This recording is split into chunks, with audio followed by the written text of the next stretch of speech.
Hello, and welcome back to another special episode in which the Blood and Song cast are playing an original D&D adventure set in the magical world of theatre. This is the third pre-recorded episode of our adventure, and once again, I will be the DM guiding the players and audience through the action. This is the first adventure I've ever designed and only the second session I've ever DM'd, so I would love to hear from you tips, tricks, and feedback if you have any for me. Without further ado, let's dive back into the action in the world of the Smog Theatre, where the show must go on.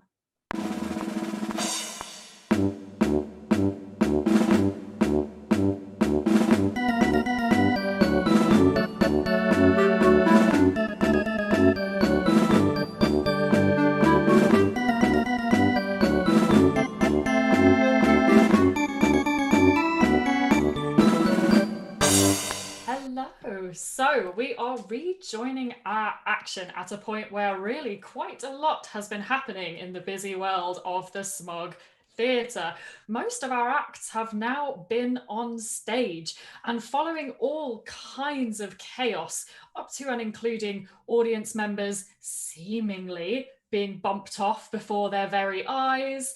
The audience are actually seemingly. The audience are actually in a relatively good mood. There's been a few ups and downs along the way, but on the whole, you seem to have got them to a point where they're ready, waiting, and more or less in your pocket where you want them. However, a few people along the way have been getting up to leave the auditorium. There are now some empty seats. But at this point in the show, it's still everything to play for. Meanwhile, backstage, following a deal with a devil, most of the players have been making their way into the prop store, where they encountered a strange shape-shifting statue that tried to eat them, a portal that gave forth a clawed and tentacled monster that also probably would have tried to eat them if they hadn't beaten it quickly back. And they have now managed to destroy the portal, leaving the prop store more or less as it was, apart from a minor fire. So, at this point in time, we're going to rejoin the action backstage in the prop store, where basically everyone's just finished coming out of combat. At this point, Helena the Handbasket is still on the stage performing the end of that act. So at the moment, it's everybody minus Helena backstage having just come off the end of your combat. What would anyone like to do? Could I please do a Fire makes a search? big mess. Oh, sorry. Yeah, go for it. Could you go for it? Varoog would like to do a very surly search for a blanket or thick cloth or something like that to extinguish the fire. So whilst they're looking for that, I'm going to cast Druidcraft and put out the fire. So Varoog's just going to look at him like that and just You let it burn, it makes more mess. Yeah, sorry about that. It's an accident. Chim, do you, by the way, just thinking, that little boy that you affected in your act by embarrassing him in front of everybody. Oh no, well, not quite, but all right. Well, I was just thinking that they make the best recruits. Do you think you could just find out, get the damaged souls? So I'm looking for a few younger recruits. Teach them young. I've got a few schools where I educate the young boys and girls. Right, okay. I just wondered if you could put me in touch with them. And I have no school's not idea big who enough. that child is. That Okay. was purely a random person that was like ill, and I genuinely attempted to cure. I just gave him the wrong potion. well, it's an easy mistake to make, I I suppose. know. If that's your one job. I have like 50 in this bag. They all You do know, different things. So A label is such an easy thing to apply. oh, none of them are labelled. I have to just like remember which one's which. And Calcify. Do you ever did you know Brand? I've heard a story about you and Brandock the Bard. Did you know him? He seems to have listen. I studied under him for a while. don't listen to what he says. He's a liar. All right. If he says anything to you, if he said anything to you about me, he's lying. Everybody knows that about Brand off the Bard. Well, I mean, that's funny because he said that you were a liar as well. Well, So, I am I a liar, mean- but I don't lie about being a liar. Do you know what I mean? Just like that famous TV duo, Ann and Deck. Hmm. Yeah, it's one body with two heads, right? And one head is tall and one head is short and round. Calcify, I'll give you this, mate, because I know you're washed up in the industry, but you might know a few people and we might be able to help each other. And he gives him Bardic Inspiration plus another calling card, which is some sort of alternate tooth, a different kind of tooth, with some of the details on it.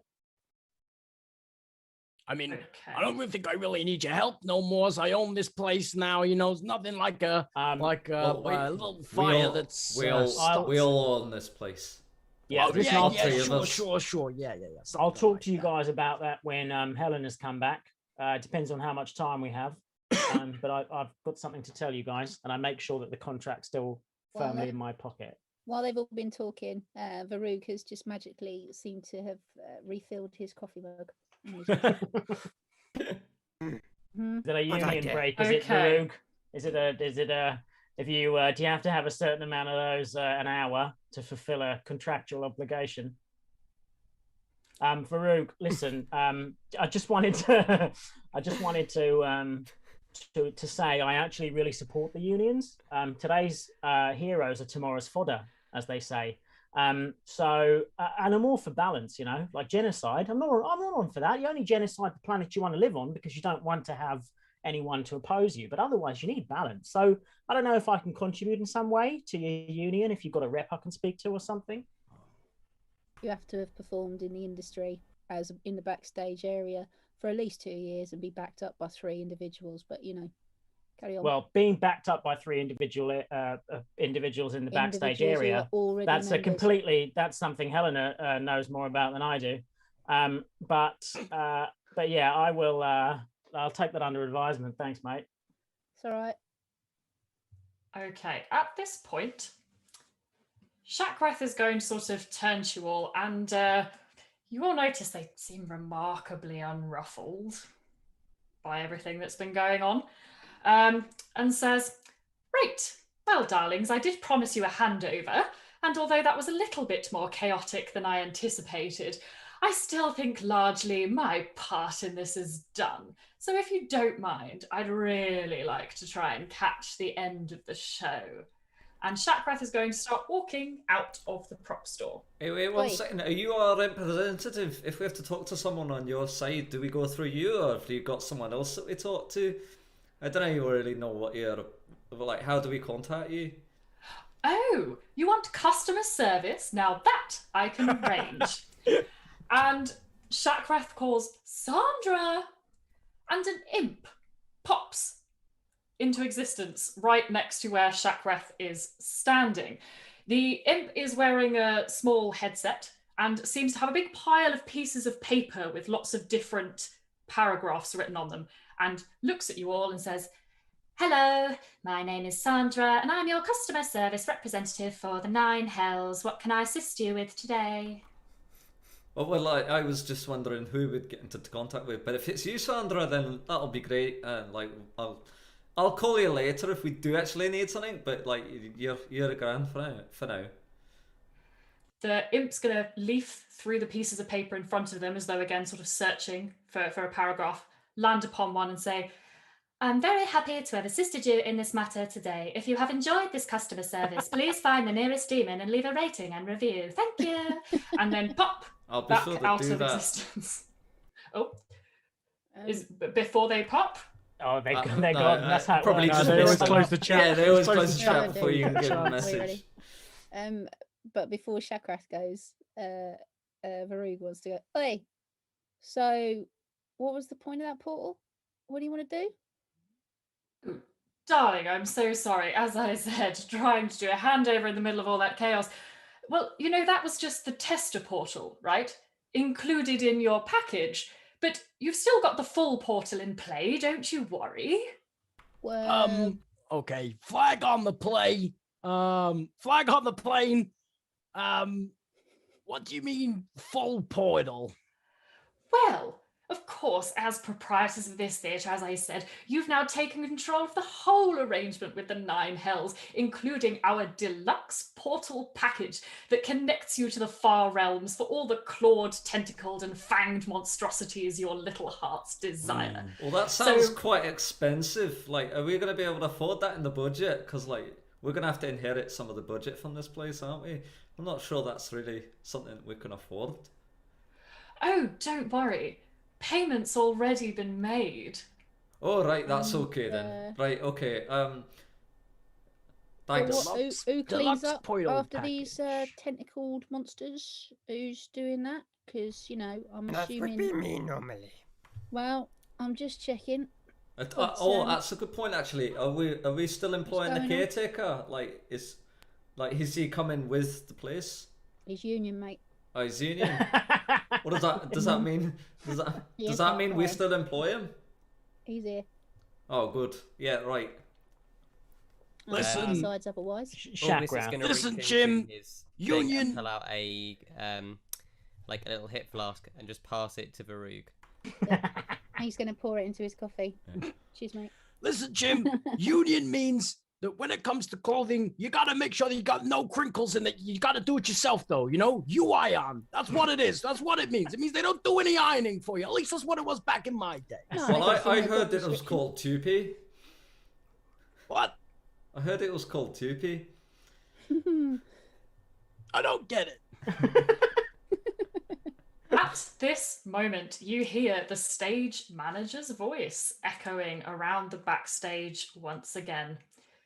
Calcify, this is your call. Calcify, this is your call. Thank you. Oh, Christ, I gotta get ready. I'll explain to you later. It's not a problem. Yeah, don't forget to call me if you need me with your bardic inspiration. Don't forget.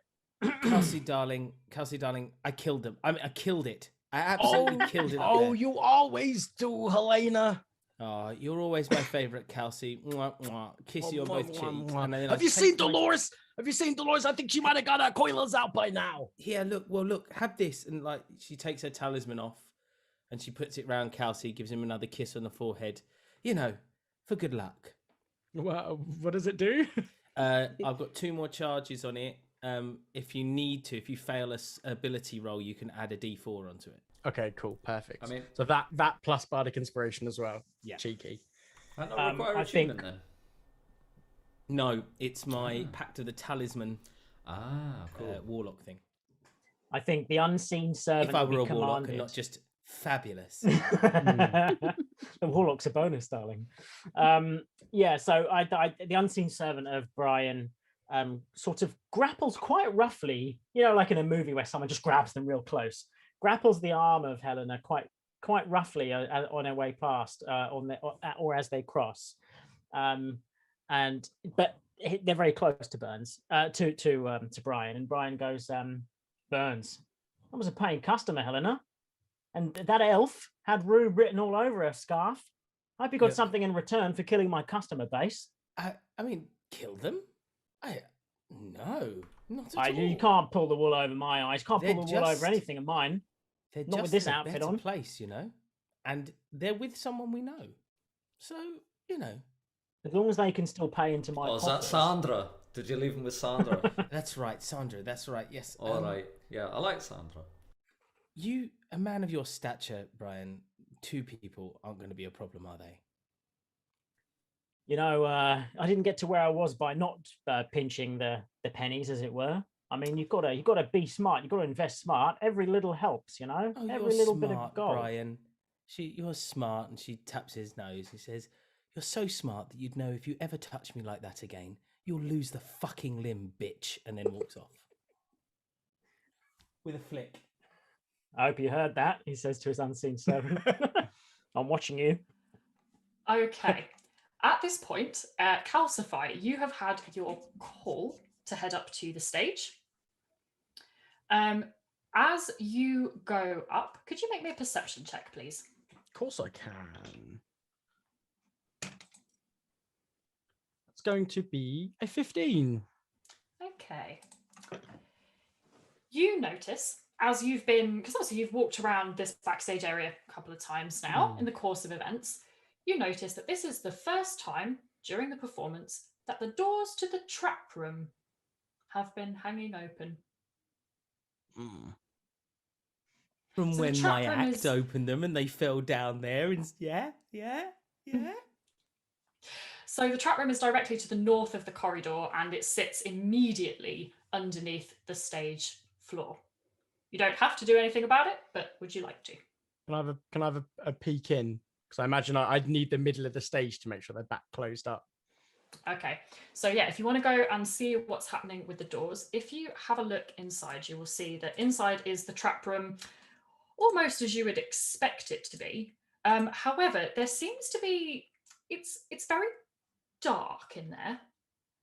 There seems to be some kind of light of some kind, because something seems to be shimmering, maybe? I do have dark in the vision. darkness. Ah, you have dark vision. Okay. So, with your dark vision, you can see that inside the trap room, in the middle of the floor, appears to be another large circular portal. Oh. I'm going to just slowly close the door. I assume when you talk about the portal room, it's these doors here, yeah? So, so it's those double doors there underneath the stage. So at this point in time, you've had your call up to the stage, and that's there. I'm going to close the doors, maybe just grab Helena, who's probably near the entrance here.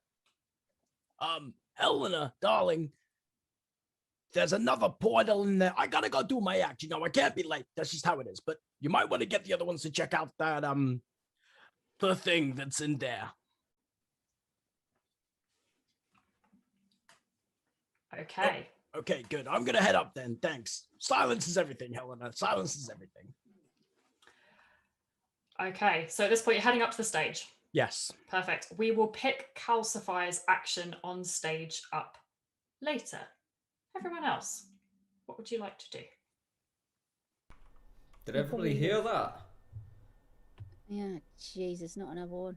All right, then. Maybe that's the deluxe portal she was talking about. Like, maybe that's... We should probably take a look, make sure we're getting our money's worth.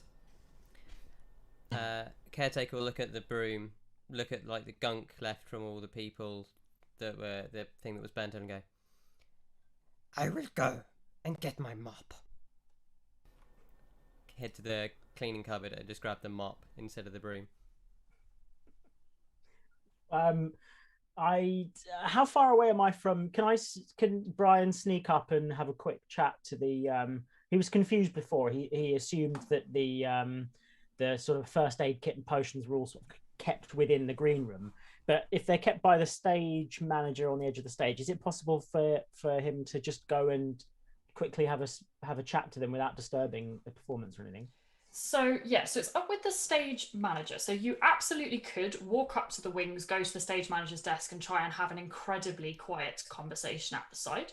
Obviously you do know at this point in time, like, an act is about to start on the stage, but as long as you're quiet about it, theoretically you can go and do that. So if you're going to do that, that's going to be over to stage left. Do you want to head there? Yeah, just briefly. I don't think he's going to be as quiet as it's probably required to be. This is Brian after all. But yes, he'll do his best. And he'll just go, just looking for my complimentary potion. I was told I could get one when I came off the stage. I didn't collect it earlier on. Okay, so the stage manager turns to look at you. So the stage manager is an orc. She's a fairly tall, pretty muscular lady who looks like she's seen everything. And at the words complimentary potion, however, she still looks slightly surprised. And very, very quietly, while kind of covering her magical headset, says, "It's a first aid kit. Do you require first aid?" It depends. I tell you what, I do require 10 of you. That's what I really need to be guarding my tower atop the dungeon. But no, I was just told by the person that owned the place, the the 5 people downstairs that have signed, the 4 people, I mean, that have the new owners. They said I could come and get a free complimentary potion for to take back home with me to the blighted, cancerous wasteland. Wait, The family. Take it home to the family. Sorry, just 1 second. New owners? What? Yeah, so I don't know if you know, I've got this contract here. I can't show you the details, of course, but there was a demon going around, and they basically sold the place to 4 very lucky people. Very excited, new owners talking about portals and whatnot. It's not really. It's a little below my pay grade, to be honest. Okay, at this point, the stage manager's going to kind of hold up their hand to you and start talking into their headset again, starting to try and give cues to the tech team, keeping the show moving on stage as you talk. You notice that they're now very much kind of trying to watch the first aid kit out the corner of their eye, trying to work out where it is that you're trying to go with this. Well, I might command the unseen servant to nick one while they're not looking. Or maybe to distract them, so I could nick one. If you want to try and nick one from out under their nose, it's going to be a deception check, please. Okay. Can I? Oh, it's deception's pretty good anyway. But can I get advantage with my unseen servant there? Use them to do something. As in, so you want the unseen servant to help you with the deception check? Is that the idea? I think so. By maybe knocking something over nearby, or maybe by messing with the mic so it makes like a loud squawk noise off the side of the stage. Something bad. Something bad. I'm thinking to get the stage manager the attention really far away from the first aid kit. Trying to ruin my act. I was going to say, an older brother move, isn't it? This is live on stage. Such an older brother act. I want that potion, mate. Burns.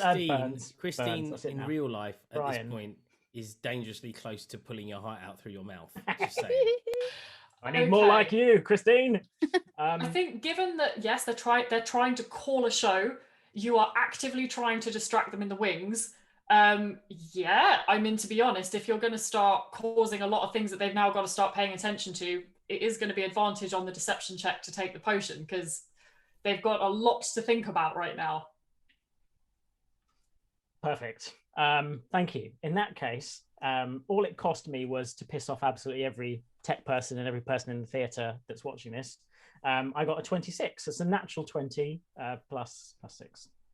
Okay, you can successfully steal a potion from the first aid kit. You now have 1 normal healing potion. Lovely. And a very, very annoyed stage manager.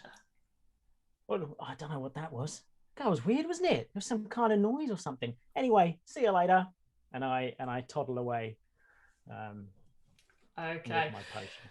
So that has obviously been taking place while Calcify's act has been going on the stage. We are just going to check back in briefly with the rest of the backstage action just to see if there's anything else that's going to be going on while he is performing. So if I can just pick back up with everyone else who didn't head up to the wings. Yeah, Chim is going to go and have a look in the portal room, at the trap room. Sure. Varoog will go with him, and he's still got his sword drawn, which is what's it called? Moon touched, so it can it sheds moonlight, creating bright light in a 15-foot radius and dim light for an additional 15 foot because it's quite dark in there. Okay, no worries. So yeah, you can both approach the room. So correct me if I'm wrong, but I believe Calcify pulled the doors closed before heading up. Was that right? That's right. Yeah. So we've had to open them. Yeah. again. So yeah, you'll have to. So for you two to be there, yeah, you can now come stand and open the doors up to basically reveal what Calcify had seen inside. But now there is some light, obviously being shed across the space to help those without dark vision see. Can I confirm at this point where the other two of you are? I'm going to be going into costume to go and talk to Dorothy. Mm-hmm. I am following Varoog. Okay. So Helena's not going to be with you guys at this point, but we do therefore have Varoog, Chim, Chimini, and Korbis the Caretaker going to take a look. Right then. So looking at this portal, you can see that it is considerably larger than the last one that you saw. This one, instead of being on the wall, is actually on the floor. It appears to be on a large platform. You would estimate it's something like 15 feet across. It's a pretty impressive size. There are 5 control gems around the edge of this portal instead of 3. The surface is the same rippling, strange black fluid. And you notice a sign has been placed in front of the portal. It looks fairly kind of rough, ready, hasty, and handmade, and the letters scrawled on it say, "Please do not touch. Grand finale." Well, Okay, so just to check, Helena, you were heading into wardrobe. What is it that you would like to do there? Dorothy, talk to me about this bitch that just keeps wearing everyone's dresses. Tell me about her. Sorry, are you talking about that thing that was in here earlier trying to wear your gown? Well, we shouldn't really judge. She's a woman, and she turns out to be a lot more powerful than we thought she was. So tell me about her. Where did she come from? How did she turn up? What did you give her? I don't know. It's got nothing to do with me. I just came into the wardrobe department earlier, and it just feels like everything's been going Dorothy, wrong you're not around doing here. yourself or anyone in wardrobe any favours behaving like this. Now, come on. Pull yourself together. Tell me what happened when she came in. What was she doing? Apart from trying on dresses, what else was she looking at? What was she doing? Where has she been? I don't know. She seemed terribly pleased with herself and kept going on about how she'd been helping Barnabas make something for the grand finale. I didn't really understand any of it. No one will even tell me what's in the finale. Well, I think that's because none of us know what's in the finale, Dorothy. And if you've been listening a bit more closely instead of fiddling around with your stupid needles, then maybe you'd actually know what's going on. Do you know what? This theatre's been falling apart round my ears for years, and I am doing my best. And I come in this department today and find some weird thing wearing one of the gowns, and I ask you to deal with it. And then all you do come in here later interrogating me, acting like I had anything to do with it. Why would I have anything to do with something that destroys dresses? Well, you make a very good point, darling. And then she points to her weather coat where one of the arms is half falling off. And she's like, I just point this out to you, Dorothy. This is your work. And she throws the Mac in Dorothy's face. And she's like, listen, I've given you enough chances. This is the last one. And then she walks out. Okay. Yeah, you are leaving a very upset wardrobe mistress in your wake. Dorothy's had enough. She's had enough of the lot of you, to be honest. And Dorothy, as just you walk out. It's probably for the best. as Secretly, you yeah. Helena's trying to get her to leave the theatre before all shit goes down. But she can't do it in a nice way because she's Helena. I tell you what, if that's the intention of what you've just done, and you're actually trying to be nice but you're being mean, make me a deception check. Okay. And let's see if she bought that. Let's say that most wardrobe ladies are the nicest people you've ever They met are. in your life. I couldn't, like, it's hurting me to say this. I know, that's me too. 22. I was like, don't do it. Which is why I want to Okay. save Dorothy. I want Dorothy to Good. get the fuck That's out. all right then. You I might mean- as well just bloody quit, bitch. You're never good enough. Yeah. And I I mean- tear another arm off, like, and make it look like it's fallen off. See? Fucking stupid. Yeah. I mean, at this point, you've broken her. She is done with this place. She has been underpaid and overworked, and all she did was come into the green room and ask for some help, and now she's being accused of things and you're shouting at her and criticizing her work. Dorothy is done. And as you leave the wardrobe department, you feel her billow out past you. Her arms are full of her favourite supplies as she storms towards the stage door, which bangs angrily open as she Don't let it strides. hit your ass on the way out, bitch. Whoa, where are you going? gone. Where are you? Oh no! He's gone. What have you done with our costumes? Like, we need costumes. We're no owners. I've got enough for you, Chim. There's one in my dressing room. No, you're a fucking bitch. Dorothy made it. It's a beautiful one. Just take it if you need it. Okay, so at this point, would you be joining? Are you joining? I guess group? after that, I would probably would join, yes. Okay. So, at this point, everyone who is heading into the trap room, once you kind of light up the space and it kind of spills out a little bit brighter, someone steps forward out of the shadows, and you realise that Barnabas Smog was in fact in the trap room under the stage and comes to stand next to the sign and says, "Ah, good. Nice to see my cast and crew getting ready for the grand finale." And Oh, at that right, point, yeah, you're the old owner. Oh, right, okay, sorry. at that point, we are going to go up and see what's happening on stage with Calcify's act. So Calcify he's gone to the sort of the stage desk, and he's gone like, "Hey, can you make sure that you hold this? Make sure you keep a hold of this for me, and I'll come get it after the show." And okay, Dolores, you ready for this one? It's okay, it's all good. And Dolores has got a hand on the mage hand is holding like a huge like box. Calcify is going to walk out onto the stage. "Good evening, gals, goyles, and ghouls. Well, hopefully no ghouls. I mean, these things give me the creep. And the prince, so wonderful to see you on your strip. So beautiful to see everybody. My name is Calcify, the Blade Whisperer, and I've been doing this magic thing longer than a lot of you have been alive. I'm an old man who rinses the same trick, but you know what? The funny thing about magic is that it's everywhere. No matter how you believe in it, or see it, or conjure it, or anything, we all believe it. You see, it's just simple cards, right? But if you have a bit of fun with it, it becomes something to eat, right?" Legend. Absolute legend. And the thing is with magic, you have a trick, right? You have it, it's all gone. But instead of retrieving the coin, you can get something even more beautiful out of it. And that's the belief out of this here. Now I'm going to do a very, very, very simple trick for you. Dolores, get out here. Dolores is going to, that chili is fucking boiling as well. I'm so sorry. For anyone who might be listening to this why on did an you audio like only, the Ryan just chili took a then? huge bite He out of a chili as part of Straight that. into a chili. It was so part, and he kept Yeah, going. So all I the was way waiting for through it the to shit. kick in though. Anyone? Oh, Oh, it's just really gonna going love to do that, want a mate. number on my throat, especially when I'm talking like this too. Gonna help. So give a hand for Dolores. Dolores, get out here. And Dolores wheels out this this large box, man-sized box that is vertical.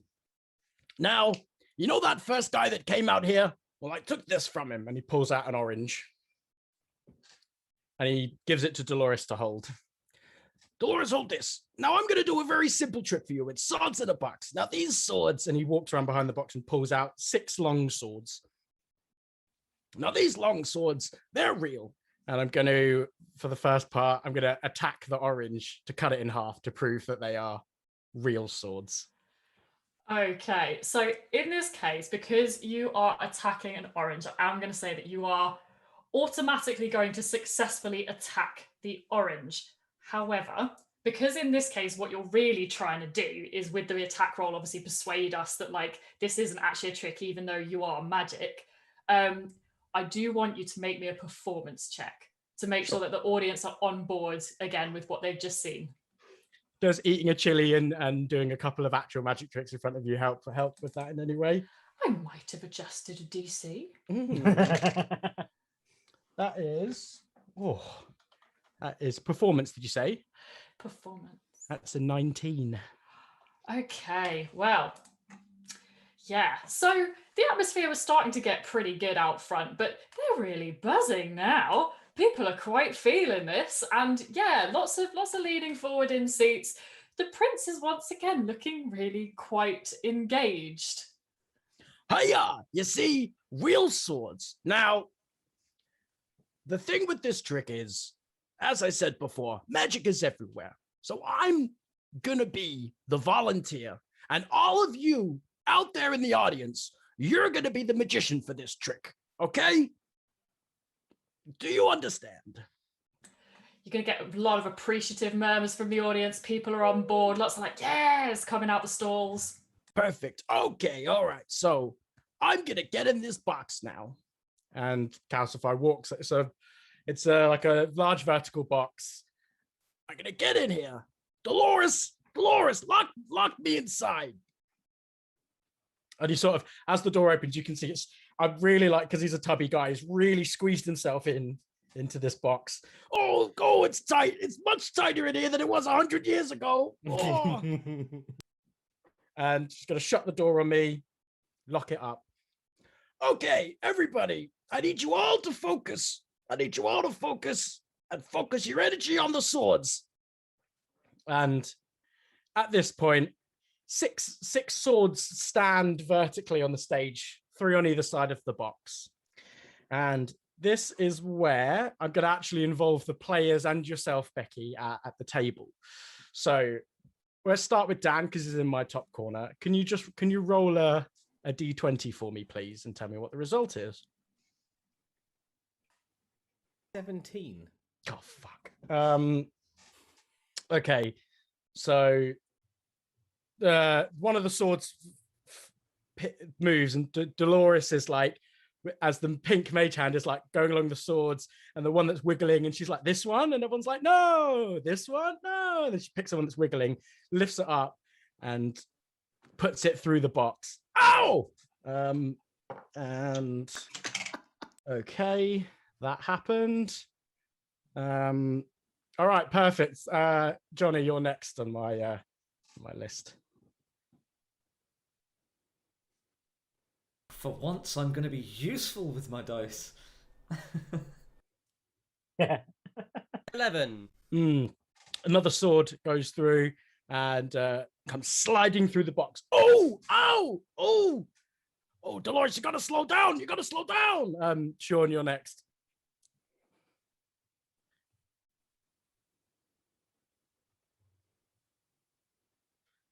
That's a 9 I rolled. Oh, right in the kidney. Christine? Got a 2. Oh, in my other kidney. Oh, this is not good. I should have planned this better. You're all such fantastic magicians out there. Becky, you're next. A 7. Oh, no, not there. That's my good knee. Oh. Brad. 6. Oh, my other good knee. Oh, God. Oh, Dolores, how many swords are left out there? And she sort of gives like I need to ask the audience, how many swords are out there? How many are left? I don't think I can take no more. And the audience shout. So the audience are like, no swords, because they're all in the box, right? Okay, all right, okay, I need everybody out there. You're the magicians. You're going to finish this trick, all right? I need you all to count down from 3 to 0, okay? Ready? Oh.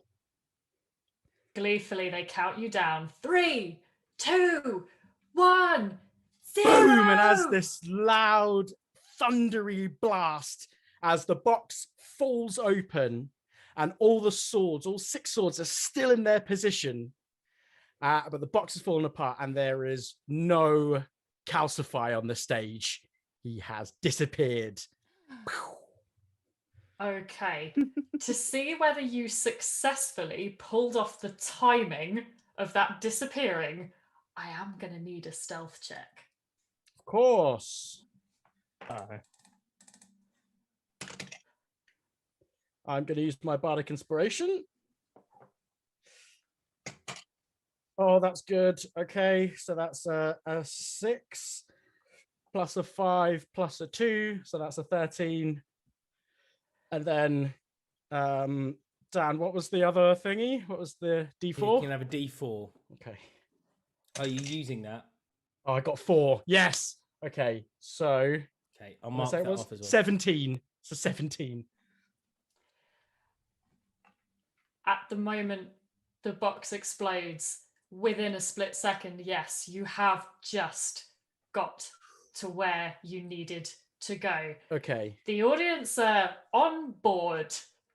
Okay. Then all of the swords start to shake, vibrate. And you can hear my voice from somewhere. Oh no. Dolores, what's going on? Dolores, I thought you said you hired good swords. Dolores, what's going on? Oh no! And the swords are gonna fly towards the audience. And then as they fly, last minute, they're gonna all like sweep up in the air and head towards one of the vacant boxes in the corner as the light from the thingy swings round, and there is Calcify with 6 blades surrounding him as he casts sword burst to allow the 6 blades to appear around him as a thingy. Okay, so to check that spell beautifully lands as you plan it to, Mm-hmm. Arcana check, please. Okay, this is the big one. This is the grand finale. I got an 18 plus 6. Okay. Absolutely. Bring it home, nailed Kelsey. it. Headliner. Old hand, he knows what he's doing. That's what people are here For for. the isn't it? first time Classic. this evening, you actually feel that moment as the audience, some of the bums slightly leave the seats as people are like, oh God, that actually felt like we're almost at the point of standing ovation. They know it's not quite the end of the show, so they're still on that real buzz of being like, okay, I like this now. I'm starting to really feel this now. They are really enjoying this act. So yeah, they're in a really good mood as you finish with the triumphant burst of swords. Now, did you say, so you finished up in a box? Is that correct? Yes, I've sort of finished in one of the vacant boxes that's up there. Okay. And go ahead. No worries. So, just to let you know, at the point where your act is going to finish, you would be used to the band essentially playing you off. So at this point in time, if the band is going to start to play, are you going to make your way back or stay where you are? Where would you like to go? I was going to end by sort of as the swords are around me and the spotlight's on. You see, guys and gals, magic is all of us working together to make a beautiful thing happen. I have been Calcify the Blade Whisperer. Thank my wonderful assistant, Dolores, down there. And also give a hand for yourselves to being the final act and the greatest wizards this theater has ever seen. Okay. So the audience are really, really enjoying the end of your performance. It seems to have gone down really well. And for the first time, no one's got up to leave. So all the people are still there who were there at the beginning of your act. Now, at this point in the running order, you know that it's due for the grand finale. So on that note, we're going to rejoin the action backstage.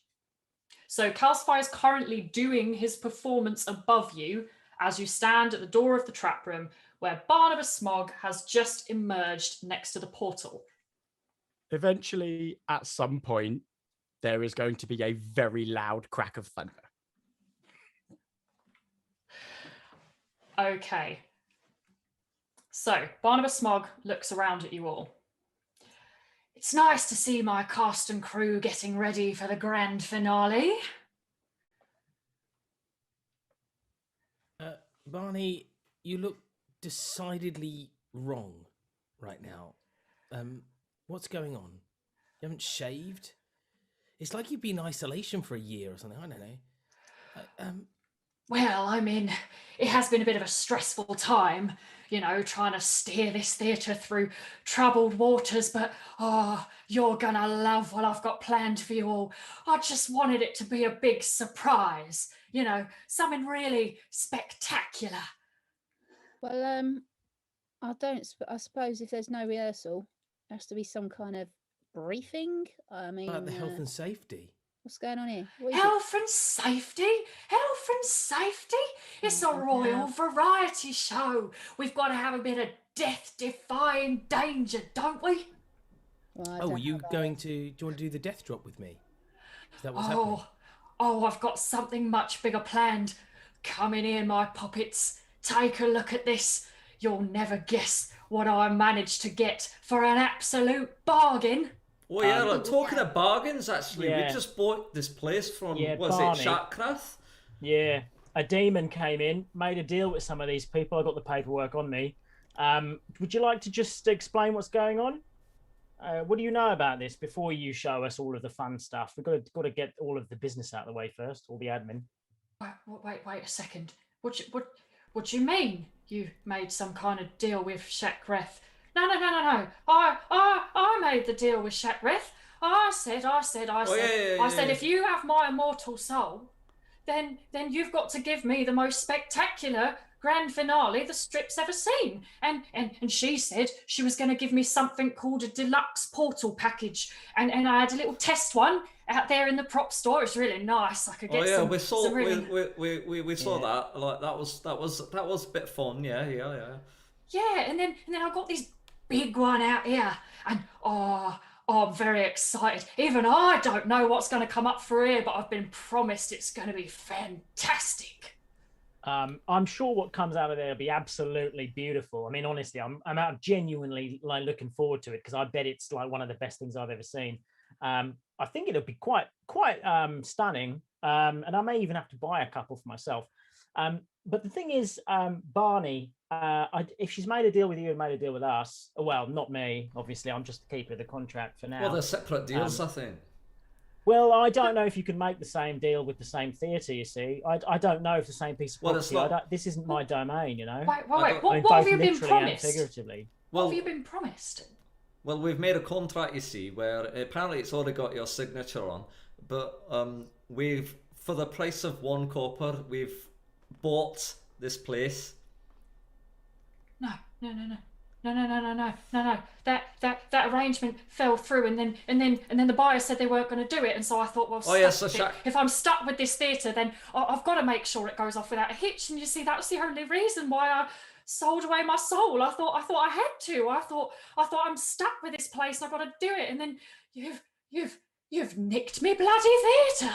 Oh, sorry, it cost our soul too, but like I'm alright with that. No, and, like, we'll probably see listen, at some everybody, point. Barney. I just want to say, like, does anybody here know how to amend a contract? Because I've done a thing, right, where I've got rid of the part where you have to sell your soul. Barney, we add you in. You make me the owner of the entire thing. Of course, I'll have to do it through a subsidiary of B.B.E.G Holdings. But if it works like that, I'm the boss and I'm off site. I can give you guys this one-time deal. Otherwise, my illusion comes off, the contract goes back to normal, and all you guys are screwed. Well, But if you know someone who can put my name at the top, keep the stuff out that we don't want, we've got a contract here that's legally binding. While this conversation's going on, Varoog Elhet will be just sneaking around to have a look at the mountings of the jewels to see if that is something, if she can see a little weakness in them or anything, or he, sorry, can see a little weakness in them or anything at all. Okay, so you're trying to sneak into the room. Could you make me a stealth check, please? Can I help with that? I'm going to march up to Barney and go, Barney, and shake him. Get a hold of yourself, man, and slap him. No, get a hold of, and slap him again. Get a hold of yourself. You can make your stealth check at advantage. Thank you. Oh, good, because that was at 2. Bugger, hold on. My dice is rolled off the tape. Oh, wait. Oh, no. Hold on. I've got it. This doesn't happen with digital dice, does it? Phew. I got a 15 plus a 6, so I got a 21. Okay. Barnabas Smog doesn't actually really notice that you've wandered into the room and started looking at the mountings of the gems on the portal. So just to check, is there something specific that you were hoping to find there? I want to see if there is a weakness to their mountings, and if it's something that you know, rather than having to attack and smash them, if it's something that we can, you know, we can perform to it beforehand. Do you know what I mean? Like, Sure, if there's a gap, absolutely. I can stick a dagger in and pop them out rather than having to smash them or something like that. Okay, make me an investigation check. Okie dokie. No, I got a 9. Okay. So, you don't really have any better idea of a way to get rid of these things than what you've been doing already. It is fair to say that you would be able to see it basically looks essentially the same as the portal that you've seen before. But as I said earlier, this time you have got 5 gems around the edge instead of 3. Now, it is worth pointing out that at this point in time, quite a bit of time has actually elapsed backstage. Things have been moving on at the stage above you, and you have heard a very loud bang go off on the stage above. You're all relatively familiar with Calcify's act, at least in rough terms. Obviously, there's been a dress rehearsal take place here. So you do know that grand finale time is now extremely close at hand. Is there anything else that anyone would like to do? Do I know at all from my memories, like, if I've had past experience with contracts like this and if it could be amended? Okay, so you're kind of casting your mind back to your knowledge. Yeah, seeing if I know at all. I would say you could either make me a history or religion check for that. Alright, it's the same for both, so it doesn't matter. Oh, that's cocked. That was cocked on a 4 and an 18, so that's annoying. That is a 16 plus a 4 is a 20. Okay. So with that roll, you know that it doesn't really matter what somebody does cosmetically to a piece of paper once it's been signed in this context, and it doesn't really matter what someone claims they're going to negotiate. If you make a deal with a devil, the only way you're going to void that is if the devil also agrees to void it. So at this point in time, unless Shakreth, who's really just buggered off somewhere in the background at this point, you expect to probably go and watch the finale of the show. Unless Shakreth agrees to it, you're not changing anything. But I'm sorry, Brian, but like, I don't think we can amend the contract. Like, I've signed something similar to this before, and like, it has to have the agreement of both parties on the contract, which means we'd have to have the devil's agreement in order to make any changes. Oh, Helena's gonna no worries. cast. Sorry, It's your soul. Helena's gonna cast disguise self on herself and mage armor at the same time, but it's gonna look like Dorothy. She's gonna look like Dorothy now. Oh, okay. No worries. You now look like Dorothy, and so you've got mage armor on? Mm-hmm. Cool. Anything else anyone would like to do? Varoog's gonna step back from the portal, probably about 20 feet or so, and just to, because he knows the grand finale's coming up, so ready and waiting. No problem. I think what Brian would probably say, like, hey, I think I've got a way of talking to this person. What do you think? I'll give you your souls back. You all work for me. What do you think? It's a one-time deal. I'm wondering if we. Hey, you're all right, Helena. You haven't signed anything. You're one of the smart ones. I'm wondering if the contract isn't necessarily the priority right now. And he nods towards the. Oh, listen, Varoog, you'd think so, but as a union man, you'd know that your eternal soul is probably the highest thing you can actually bargain with. If you die, the soul will still be up. Anyway, listen, I'm just trying to help you guys be under my employ. But it's okay if you want to be free agents. No worries, there's respect in that. Oh, blow this! And he throws a firebolt at one of the jewels on the portal. Okay, no worries. So you can let off your firebolt. I'm so sorry. Is that fireball or firebolt? Bolt. Yeah, absolutely. You can shoot a firebolt at one of the gems under the stage. Cool. Thank you very much. Oh, cock it! I got an 8. Okay. Unfortunately, it is again just going to fly slightly wide of the gem. It's also going to catch Barnabas Smog's attention, definitely, at that point. It is a firebolt going off in what is still fundamentally quite a shadowy room. It's pretty obvious. So he will whip around to stare horrified that you've just tried to attack his prop for the grand finale. Meanwhile, just to check, Korbis the Caretaker, what are you up to?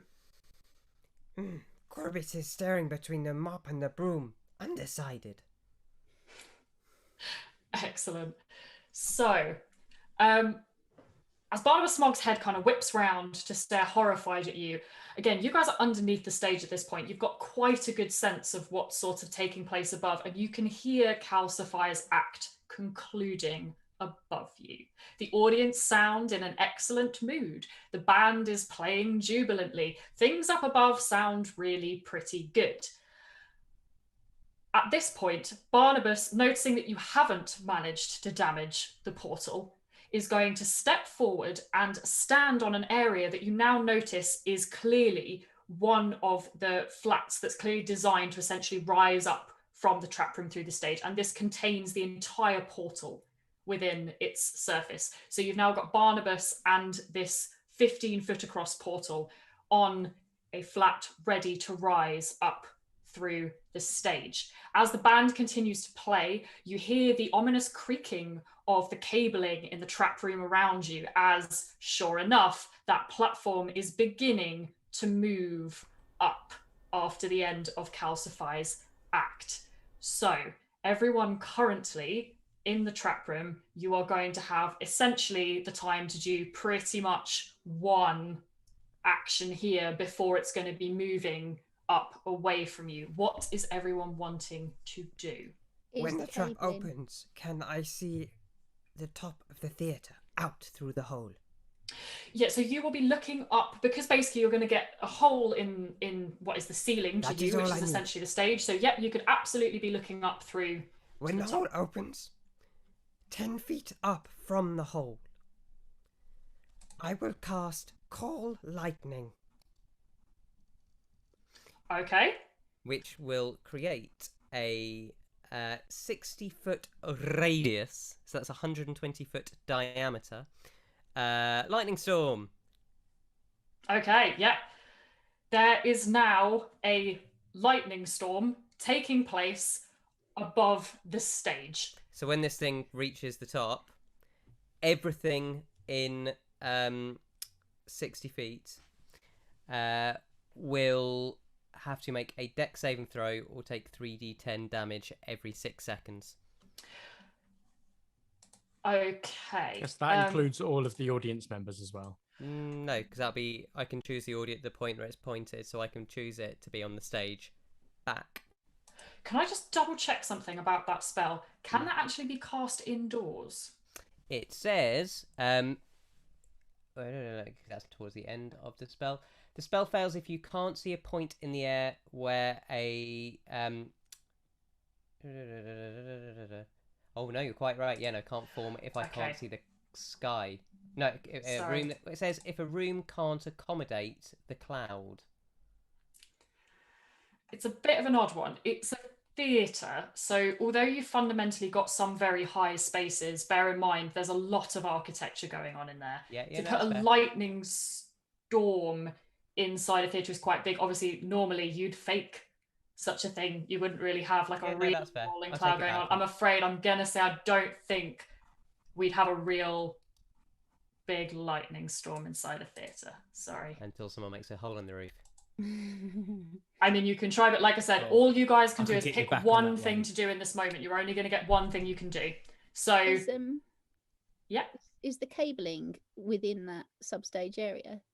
So you're in the trap room at the moment, and it's currently rising up. You have got cables kind of around you. There are multiple cables to pull a platform this big. It's not one cable, it's multiple cables all around the walls, because it's a big hefty thing. It's a lot of weight, and to pull it evenly, you've actually got quite a lot that's currently moving around the walls at this time. What's the name of the guy who, was it Barnabas? Mm-hmm. As it starts lifting up, does Barnabas say, "I have activated my trap card"? No. Is he standing in the middle of that? Is that some sort of Overwatch? So he's standing on the edge of the platform. So the platform contains this large circular portal. He is standing on the platform. He is rising up with it. And so he's on the very edge. Have long to do anything. I would like to cast Gust at Barnabas to knock him off his platform. Okay. At the same time, to help her out, I was gonna do my Miss Piggy telekinesis to push him at the same time, so like he gets blown and pushed at the same time. And are you trying to push him into the portal God, or no. off the platform? Off the platform. Platform. Okay. Yep. So, Gus, remind me, that was a saving throw? Yeah, he must succeed on a strength saving throw of 13. Okay. Or be pushed up to 5 feet away from me. He has definitely failed. Ooh. So if you're also going to be doing a shove at him as well, like he is, yes, he's going flying off the edge of the platform, and that is all that Helena and Varoog will have time to do. Well, there. enough time to do an air high five as well. Do you know what I mean? I'll allow an air high five. So sorry, just to come back to Korbis the Caretaker, if you can't call a lightning storm, what would you like to do? Sigh and just start walking towards the stairs. Sure, no problem at all. You can move to the stairs. Can Brian say as his action, maybe you want to try one of my seminars? I'll give you a discount. We've got some good stuff coming up on how to impress your friends and how to scare your enemies. It's a good session. Well, I think I'm going to use my actions to also talk. I think we've got an opportunity here to use this grand finale to prop up the earnings of our new establishment. If we can move it ahead in the spaces, then maybe we might be able to afford the seminar, because I think we're a bit broke at the moment. Okay, having that chat is all we've got time to do. The platform's gone. So, at this point in time, the platform has reached the top. It's now in the middle of the stage. You knocked Barnabas Smog off the platform, so he's lying on the floor in the trap room. He looks around at those of you still in the trap room, horrified. What are you doing? You're ruining the grand finale. There's no one up there to announce it. Don't worry, I think we suspense, can all darling. get up there and announce it. Yeah. And I'll pick him up off the floor with one hand and go, "You stupid!" and slap him, and then back at him, and then run for the door. Yeah, I'm Sure. gonna run for the door as well. I think Brian's gonna run up onto stage as well. Might as well. Can I use message to message Calcify and say, "Oh, you'll have to announce the show. Barnabas is otherwise engaged." Brilliant. Come. You're Okay. muted, Varoog. Sorry, yeah, thank you. Can Varoog use the rope in her gear his gear to tie up, to try and tie up Barnabas? Barnabas. Sure, okay. So you're going to stay under the stage and try and tie Barnabas up. Just for now, yeah, and then I'm gonna Good thinking. take it upstairs. Okay, that's gonna. So Barnabas is pretty determined to get past you and get back to the stage to keep the show going. So contested strength check to see whether you can actually tie him up. Remind me how that works. So just roll d20 and then add my modifier to it, and then. Yeah. So you add your strength modifier to that. Okay. I got a 12. Okay. Unfortunately, he has passed. So he is gonna shove you away from him and also start trying to head for the stairs to get up onto the stage. Okay, can I cast Gust at him again? Knock him over? You can. Great. What I'm actually going to suggest at this point is let's just quickly get everybody into position so it's a little bit easier for everyone to see the geography, especially now Barnabas is on the move. So, currently speaking, Barnabas has been running to try and get up onto the stage. He is going to be heading out of the trap room, therefore, and is going to be moving. In fact, he's probably only going to be able to get as far as the door, realistically, at this time, because you have just been trying to get him. You were inside the room, correct? Yep. And presumably quite close to the platform is about there. Obviously, from where you were trying to get him. Then, Korbis, you've already headed, haven't you? You were already heading 60 for feet to get to the stairs, yeah. So you're already at the stairs, that's fine. Do you have a preference on stage left or stage right to head up? Oh, stage right. No worries. Chimini, presumably if you and Brian are still chatting, are you just inside? Yeah, just stood at the doorway. Where you? Paul- Did you send me a message, Chim? I did send you a message to announce the finale. Okay. I think you just moved Barnabas back. No, he could only just make it to the door. Oh, right. So okay. he's going to, because you basically just you've shoved him off the portal, so he's got to stand up and move at this point. So he's going to lose half his movement to stand up and try and get through the doorway. So he's slower than he would normally be sense. if you hadn't just shoved him off a platform and forced him to stand up and try and make it out the door. So at this point in time, obviously Calcify is not with you. As this is just coming off the end of the act. So at this point, Calcify would, of course, be up in the box, having just completed that part. Helena, just to check, Yes. would you presumably have been standing next to or near Varoog if you'd just been slapping Barnabas? I mean, that was more flavour than anything. It was to slap him, then run. I was heading towards the stage. Sure. So you also want to be heading out. Are you going to take just like a full movement? I'm going to go. Yeah. Okay. So let's get you. So that would be 30 feet. Do I know Kelsey's act? I know Kelsey's act pretty well, right? You're all aware Yeah. of where so I know the he'll show end up in the box. So Yeah. is there anywhere from here to the box? So The in box order to travel, split, didn't it? So in order to travel from here to get up to that point, you could try and head up to the boxes, but what you'd actually do is you'd come up through the wings and then you travel out into corridors from there that would lead you to take you up, because the boxes are on a higher level. Okay. So Fine, you I'll just can. up onto the stage for now. Basically, I want to get near Kelsey, so. No worries.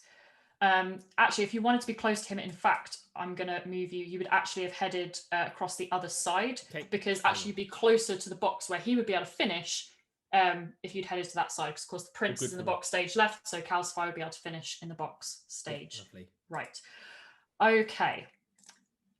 At this point in time, amid this chaos, as the grand finale is about to begin, we are going to be rolling initiative to find out how these next moments are going to play out. And so therefore, at this point, I am actually going to take you to a break, and we will pick back up and find out what happens in the finale after this.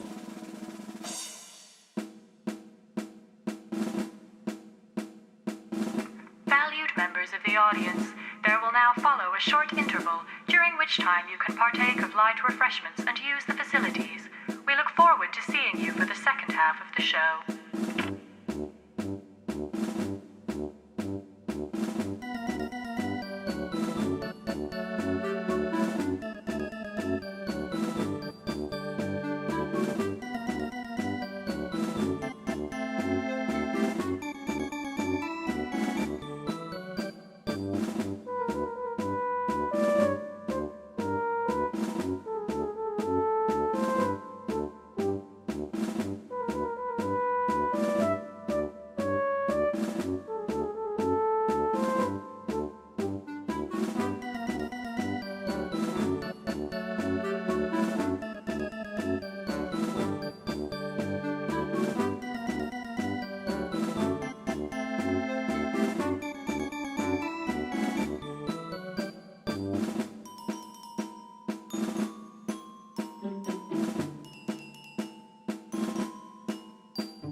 Members of the audience, this is your 2-minute call. Please return to your seats.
and welcome back.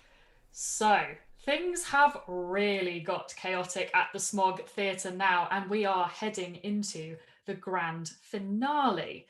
So, at this point in time, we're just going to pull the point of view just very quickly back up onto the on-stage area. So, our audience are all buzzing. Calcify has just finished his triumphant act and has received a message from under the stage. What did the message tell him?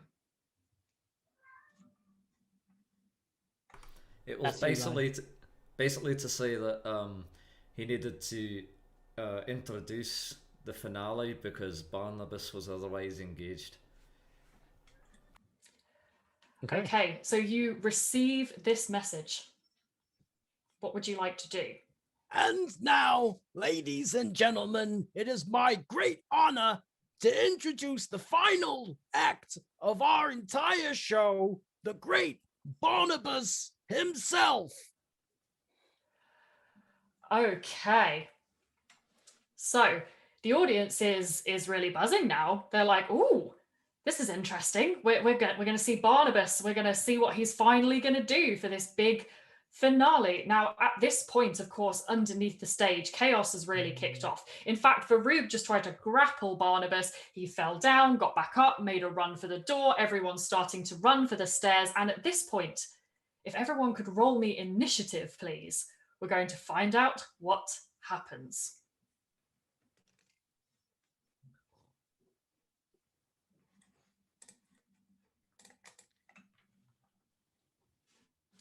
Okay, so starting off with anyone above a 20. Okay, 15 to 20. I got 18 again, the exact same score as the combat. Nice. 19. Okay. 19 for me. 19 for 19. Brian. 16 for Helena. Some quite high rolls. Sorry, say again. Oh, sorry, I was just 16. commenting. Oh. 16 So I've for got Helena. 16 for Helena. Mhm. Okay, we've got 10 to 15s. 10. Oh, 10 so- as well. 11. Okay. Okay, so we've got 11. And so for the 2 10s, who's got the higher dex? I got +2 decks. I got plus 2. Oh, remind me, what's the... Calcify can go first. Okay, Okay. no worries. Let's go. Is it does it go alphabetical after that? Yeah, No, what is the tiebreaker of a tiebreaker? You generally re-roll just to see who Okay. goes out. Flip a to. coin, do whatever you want. Okay, and Thank you, by the way, Johnny, as well. 5 to 10? I think it's everybody. Have I? I'm really sorry. Is that? Yes, it is. I'm going crazy. It's all right. You're just Okay. thinking about the 100 bad people that are going to come in and Yeah, just slotting that into a spreadsheet somewhere. Okay. Yeah. So, something is going to happen at the top of the initiative round. So, out on the stage, Barnabas Smog has just been announced. And of course, as we know, Barnabas Smog did have a deal struck to have quite a spectacular grand finale. So, as one last lifeline from the 9 hells, the spell Dimension Door suddenly goes off in front of Barnabas. Those who are close enough to him to see it will see that on the other side of the Dimension Door is in fact the stage of the Smog Theatre. And Barnabas does indeed rocket through to arrive on the stage at the end of Calcify's announcement. So Barnabas Smog is now on the stage, standing next to the very large portal. And at the top of the round, Barnabas is going to open his arms wide, his mouth open, and bellow at the audience as though his very life depends upon it. Valued members of the Smog Theatre audience, I present to you our spectacular grand finale. It's the Leg Breaker. And as he shouts this, the portal ripples, bulges, and something starts to burst through. You see 6 enormous tentacles come shooting out from its surface, reaching huge, long, and slimy towards every wing. There's a great gaping, toothy maw that has emerged in the middle of all of them. Teeth are gleaming on every side as this creature pushes its way up. And then, as it reaches the lip of the portal, it seems to stop. It's so big, it's actually stuck in the 15-foot portal, now in the center of the Smog Theatre stage. So, on that note, it's time for the turns to begin, and it's Varoog's turn. Now, Did just to be somebody beat- clear, I thought I got beaten by Sean. I think, didn't you have 19? Yes, but I'm not on the. I'm currently not on the stage, so Neither I am would I be was using underneath it. my actually, turn to. you bring are myself. dead right, because that was my mistake for not That's all right. including Varoog on the list. So actually, you are quite right. In this case, both Varoog and Brian are currently underneath the stage, which means you do need to use your first turn in order to basically get yourselves onto this map and into position ready to come up. Can I ask if the dimension door is still there? Because I was chasing what's his face. So, Barnabas. the dimension door opened for Barnabas, has let Barnabas arrive at the stage, and has closed behind him. Nice so idea, I do though. apologise, though you're absolutely right. It is actually Brian going first. So just to confirm, are you happy to use your turn to arrive at the foot of one of the staircases? Yes, yeah, definitely. And would That's you a good like to come idea. up stage left or right? I guess I don't know. The opposite of Korbis. Let's Sure. look it from 2 different directions. Yeah. So in that case, as Korbis had already got to that position before this point, you will be coming up from stage left, and you can have got to the staircase at the end of this turn. Moving on down, Varoog, same thing. Are you happy to be heading, or is there something else that you would want to do in this turn? Can I ask, is there a fly floor with this theatre? Oh, okay. So you're wanting to actually get higher than stage height. I Is that wondered, the yeah, idea? or if there's like a gallery, but do you know what I mean? For the... You can. So basically, 30 feet up, there is basically a fly floor that runs around the edge of where the stage is. But to get to it, you do need to. So the ladders are at the side of the stage itself. So you would need to get to stage level first, and then get higher if you wanted to ascend to the fly floor. Okay. All right. Well, I'll make a run for the stage left. Is the ladders on either side of the stage? Does it matter? Yeah, you've got ladders both sides up. So if you want to get to the fly floor, you can basically achieve it by heading to the walls, basically in either wings, and they would both be able to take you up to the fly floor. Great. That's okay. Well, absolutely fine. I'll peg it for stage left at the moment. No worries. Okay. Next up, we've got Helena. Well, I've run extraordinarily well in 6-inch platform heels up the stairs, and I get there this round, I imagine. Okay, so you're also running for stairs. Are you going left or right? I'm going to go right because Kelsey's that side, right? Perfect.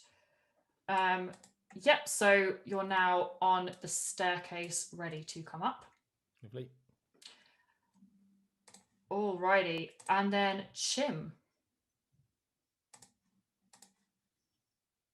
Yeah, so I guess I would move up as well then. Do you want to go left or right? I will go right. No problem. Okay. We are now at Calcify. So Calcify, you are already in one of the boxes where you've just made your announcement from. Okay, how far from the stage am I? Oh, perfect. All right. So he sort of says, "Oh, Dolores, we got some work to do here," and he's going to cast he's going to throw down the swords and he's going to conjure this sort of magic in his hands.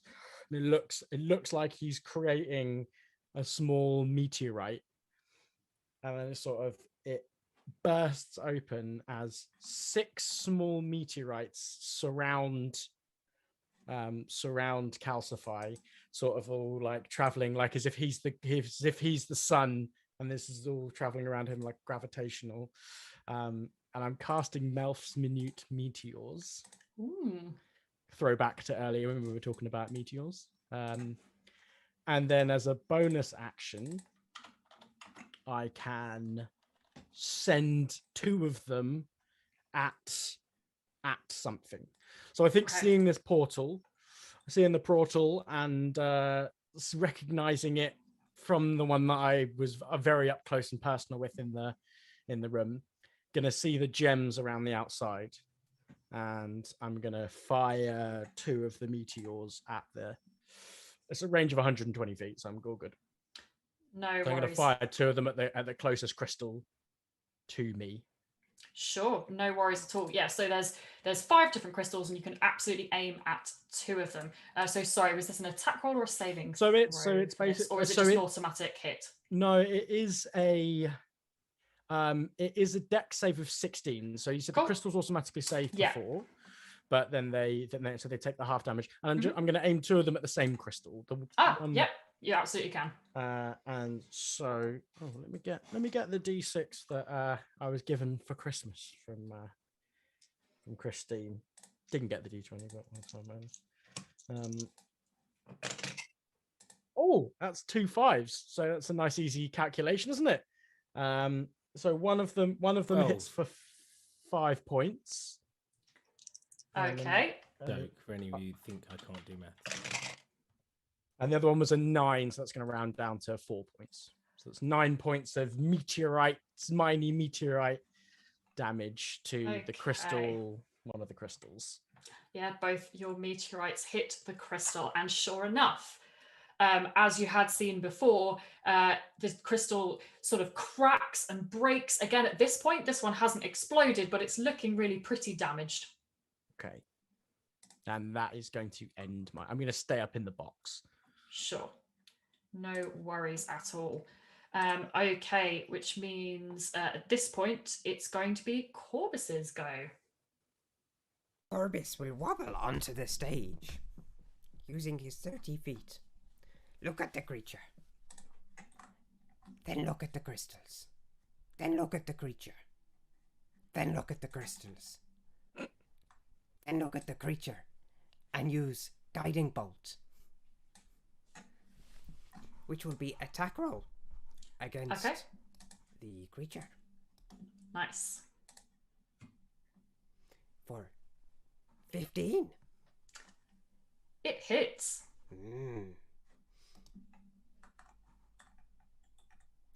13 points of radiant damage.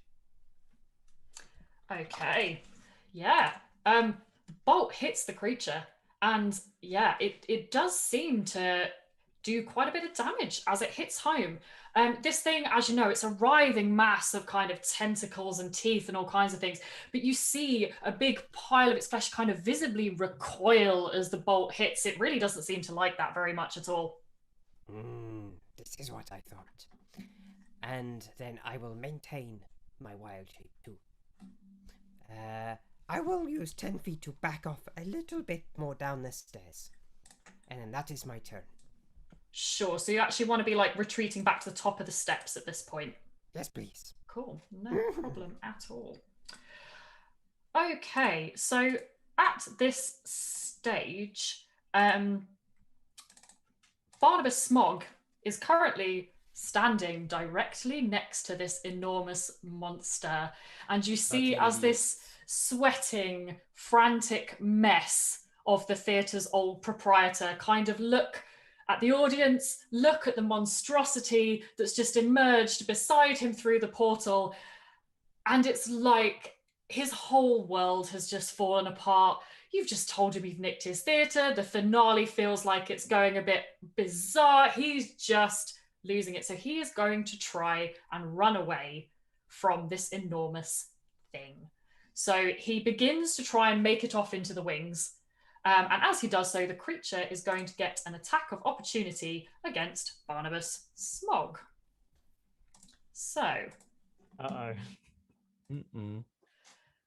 very luckily Bye, Barney. for Barnabas Oh. Smog, the creature's only just emerged from the portal. It's still a bit bleary from its long sleep in the far realms, and as a tentacle whips towards him, it doesn't actually hit home. So Barnabas Smog does manage to retreat into the wings. Lucky bastard. However, now we're doing a lovely lair action, as the creature appears to take a sort of deep, languid breath before belching a huge cloud of gas across the stage. It's not the sort of pretty smoke that you might normally like in the middle of a theatre act. It's a bit green and noxious looking. And, you know, you can sort of, for those of you who are sort of in the vague vicinity, you can start to get the hint of the sulphurous smell that is emanating from this large cloud of I took a feat that made gas. me immune to that, and I thought, when's that ever come up? And look what happened. So I'm just double checking I've got this dimension correct, but I believe that is going to be a 30-foot cloud. So basically what it's doing is it's dropping it centered on itself for now 30-foot sphere on the stage is now full of some kind of gas. And as I work out how on earth to draw this on the map in Roll20, it's Varoog's turn. Oh no, sorry, it's Brian's turn. It is Brian's turn. I do apologise. Okay, Brian. He saunters leisurely up to the creature, and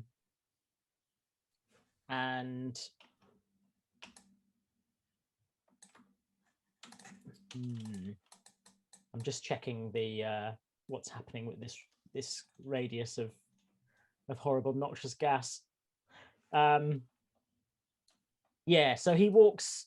Fuck, it doesn't matter, does it? He walks to here. Oh, so that he can still hit the creature within 10 feet of himself. Brian recognizes he might have to waft into the noxious gas, but he makes his way to this point here. Just sort of Okay. southwest of the monster. Yes. Okay, yep. So you are going to be coming within range of the gas cloud. Sorry, do you mind just marking that for me again? So where he's standing, so you're 10 feet. Here. Oh, There. is it here I can make? I think I can make it there, yeah. There? Okay. Yes. Yeah. So in which case... And he just leisurely he just strolls up to it, the way you might stroll up to sort of like a seaside donkey. Okay, at this point, the gas What a does not have reference. an effect on you. So yes, you can enter it now and do what you want to do. So you've moved up. What would you like to do?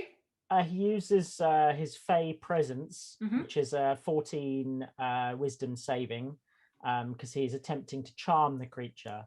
And he's going, oh, yeah, you are beautiful. You know, I don't know if I've ever seen anything like this before, but I can see some good uses for you. Maybe put you, maybe you live above a massive chandelier and then like you shape shift or something and you come down, or the tentacles come down the chandelier. I'm just spitballing here. And he's, Okay. So just give me the rule on your Fey presence there. So what it's can a you 10 charm using it? foot, because it doesn't say. It just says I can project the beguiling and fearsome presence of the Fae, and I can cause a creature in a 10-foot cube originating from you to make a wisdom saving throw against the spell save DC. Okay. Yep. So you can certainly try it. He'll try to charm the thing. So this monster is going to succeed.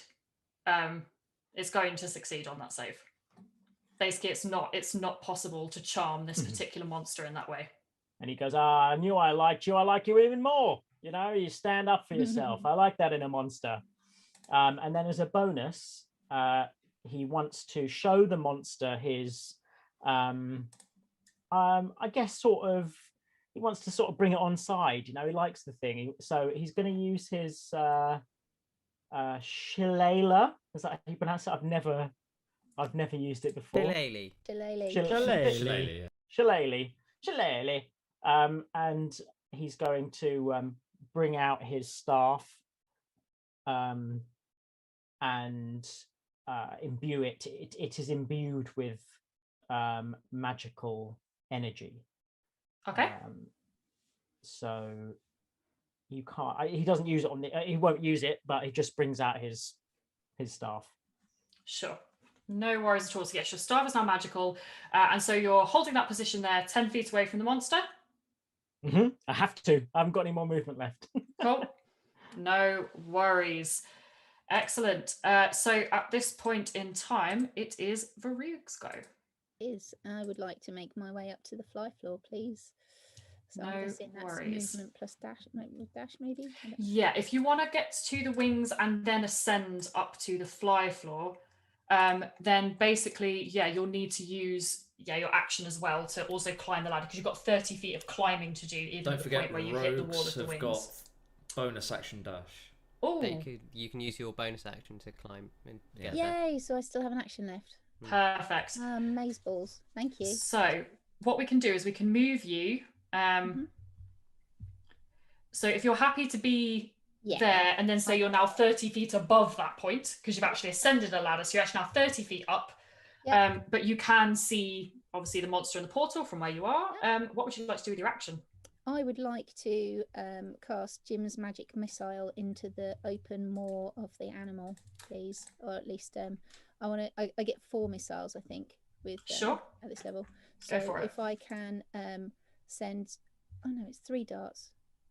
If No, it's you're 3. casting it at second level, you get 4. If it's at Okay. first level, it's only 3. See, on D&D Beyond, it's not on my second level list.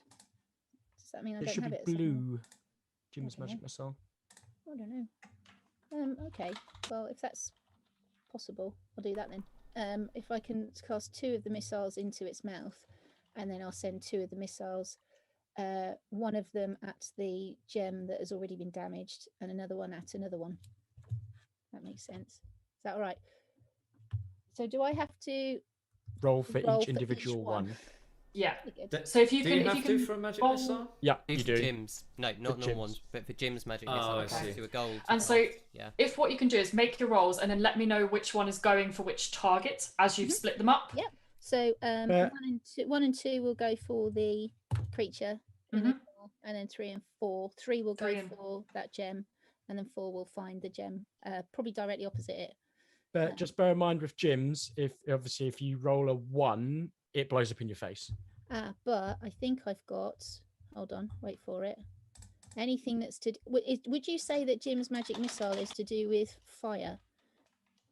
Oh no, that's it's fire 4. It damage. says 1 force damage to you. Yeah. Okay, that's flames of Phlegethos. It's something different. That's when I roll. Just fire don't roll a damage. 1. Just don't roll a 1, basically. Okay. Pressure. Okay. Roll On number any 1 of them. is. I got a 5 for number 1. Oh, hang on. Plus the spell casting, that'll be 10. So sorry, is that 10 in total? Yes. Yeah. Okay, yeah, that's going to miss the creature. Okay. The next one is 17. Okay, that's going to hit the creature. Lovely. I've got an 8 on the one that went for the same gem that Calcify did. Okay, that is going to miss the gem. Okay, and I got an 18 on the one that hit the gem that was. Oh, there's 5 of them, isn't it? So it's not. There's 5. So skip 1 round. Go 1 round, and that's absolutely fine. But that is going to hit. Cool. Okay. Okay, so damage then, for the creature and for that gem. Oh, great. Okay, that is 2d4 for each of them. So 8 plus 3. That's 11 for the first one. Okay. And I 8 again. And that Wait, is on a D4. 2d4. Oh no, damn it. That's definitely a d8. Yeah, all right. All right. Shush. Okay, sorry. All right. That's a 3. And a 3, that's 6. For the first one. Okay. And I got a 3 and a 2, so 5 for the next one. Well picked Okay. up. Thank you, Ryan. No problem. No worries. All right, Melon. yes. So your missiles fly off. Not all of them hit home. Obviously, you've only just arrived on the fly floor. There's a lot going on, but you do manage to land a couple of hits.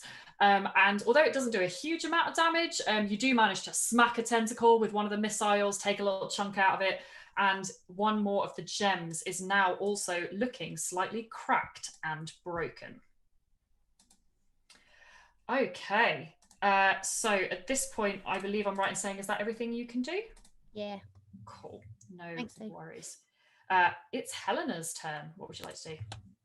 Okay, is there any way where are there 3 gems on this thing as last time? So you got 5. 5. 2 sorry. are now damaged. 3 are currently completely intact. Is there a way that you can like ping them? Are they in like a pentagon around this thing effectively? Oh, sure. Sorry, that's a good point. No worries. Let me see if I can just draw something on. Essentially, it's literally, so it's one at the top and then it's a perfect kind of pentagon around. Yeah, okay, cool. So that way I can let me get see if I can draw some little blobs. It's all right. on. I get the idea, Becky. It's fine. All I want to do is line myself up. I can't hit more than 2 with a line, is what I'm saying. I'm really sorry for the audience at home. I'm having some slight technical difficulties with my browser, and when I try and do things in Roll20, they're just not working, and I can't work out why. I'll put the circle up though for you, which I hope. Thank you so much. 5, 10, 15, 20, 25, 30. Okay, so I'm going to move to here if possible, which should give me a straight line on 2 of the gems. So further into the stage right wing. Yeah, So further it's- into stage right wing, behind one of the flats, but staying away, obviously. Okay, you're going to be trying to fire in a line, basically, so that you can hit 2 at the same time? That's absolutely correct. Becky, do those Okay. yellow dots look about right for you? I can't currently don't see see yellow them, yeah. dots on my screen. I'm so sorry. I can't see Yeah, them slight either, technical gremlins. No, they are just very small if you're They're not very zoomed small. in. Oh, enough, is you that can't what's see going them. on? Okay. So I'm going to stand there, and Helena's visage just disappears for a second, and in between her mouth and her teeth, there's this crackle of lightning, and she breathes out. 10. Well, I'm gonna have to move. Actually, gonna have to move there on my move, which is still legal. And a lightning bolt strikes out and will hit 2 of the gems. Just moving 10 foot closer to the monster, wasn't it? Yeah, please, moving 10 foot closer. just Okay. there, if possible, yeah. So that gives me 10, 20, 30. That will hit. Sorry, I'm But just it aware won't this- hit Brian. It will stop That's- just short of him, deliberately, like, just short of him. I'm just Cool. I'm just aware of the podcast. Yeah, thank you. That's all right. Good So point. that's 2d6 points of damage to them. Oh, that's 6 points of lightning damage to each of them. Okay. So, when you hit 2 gems with something at the same time, you notice an interesting effect that you haven't seen directly before. As the spell hits both of them, Mhm. you almost see some energy rocket around the edge of the portal.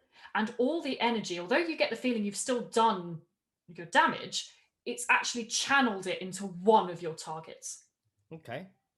So you Right. get the impression that, like, if you'd hit them with, again, you've seen people hit them with sort of separate things, and that's been fine. But when you're smacking with a big kind of all-in-one, Yeah. it's the only basically damage is one. channeling it round the edge of the portal and smacking into one gem. Cool. So one of those gems does now look extremely damaged. Wicked. So it like did double damage on it, or didn't? Oh Or no, did I it thought only it do acted half? like a lightning rod, so only one of them gets hit if you try Right, and attack the two. others. Fine. All that's you not a know is problem. you've seen energy rocket around the edge. Yeah, One of them is 10. now heavily damaged. You haven't affected the other gem that you hit with one spell at the same time. No problems at all. And then I'm going to I'm going to shove myself back with my telekinetic thing.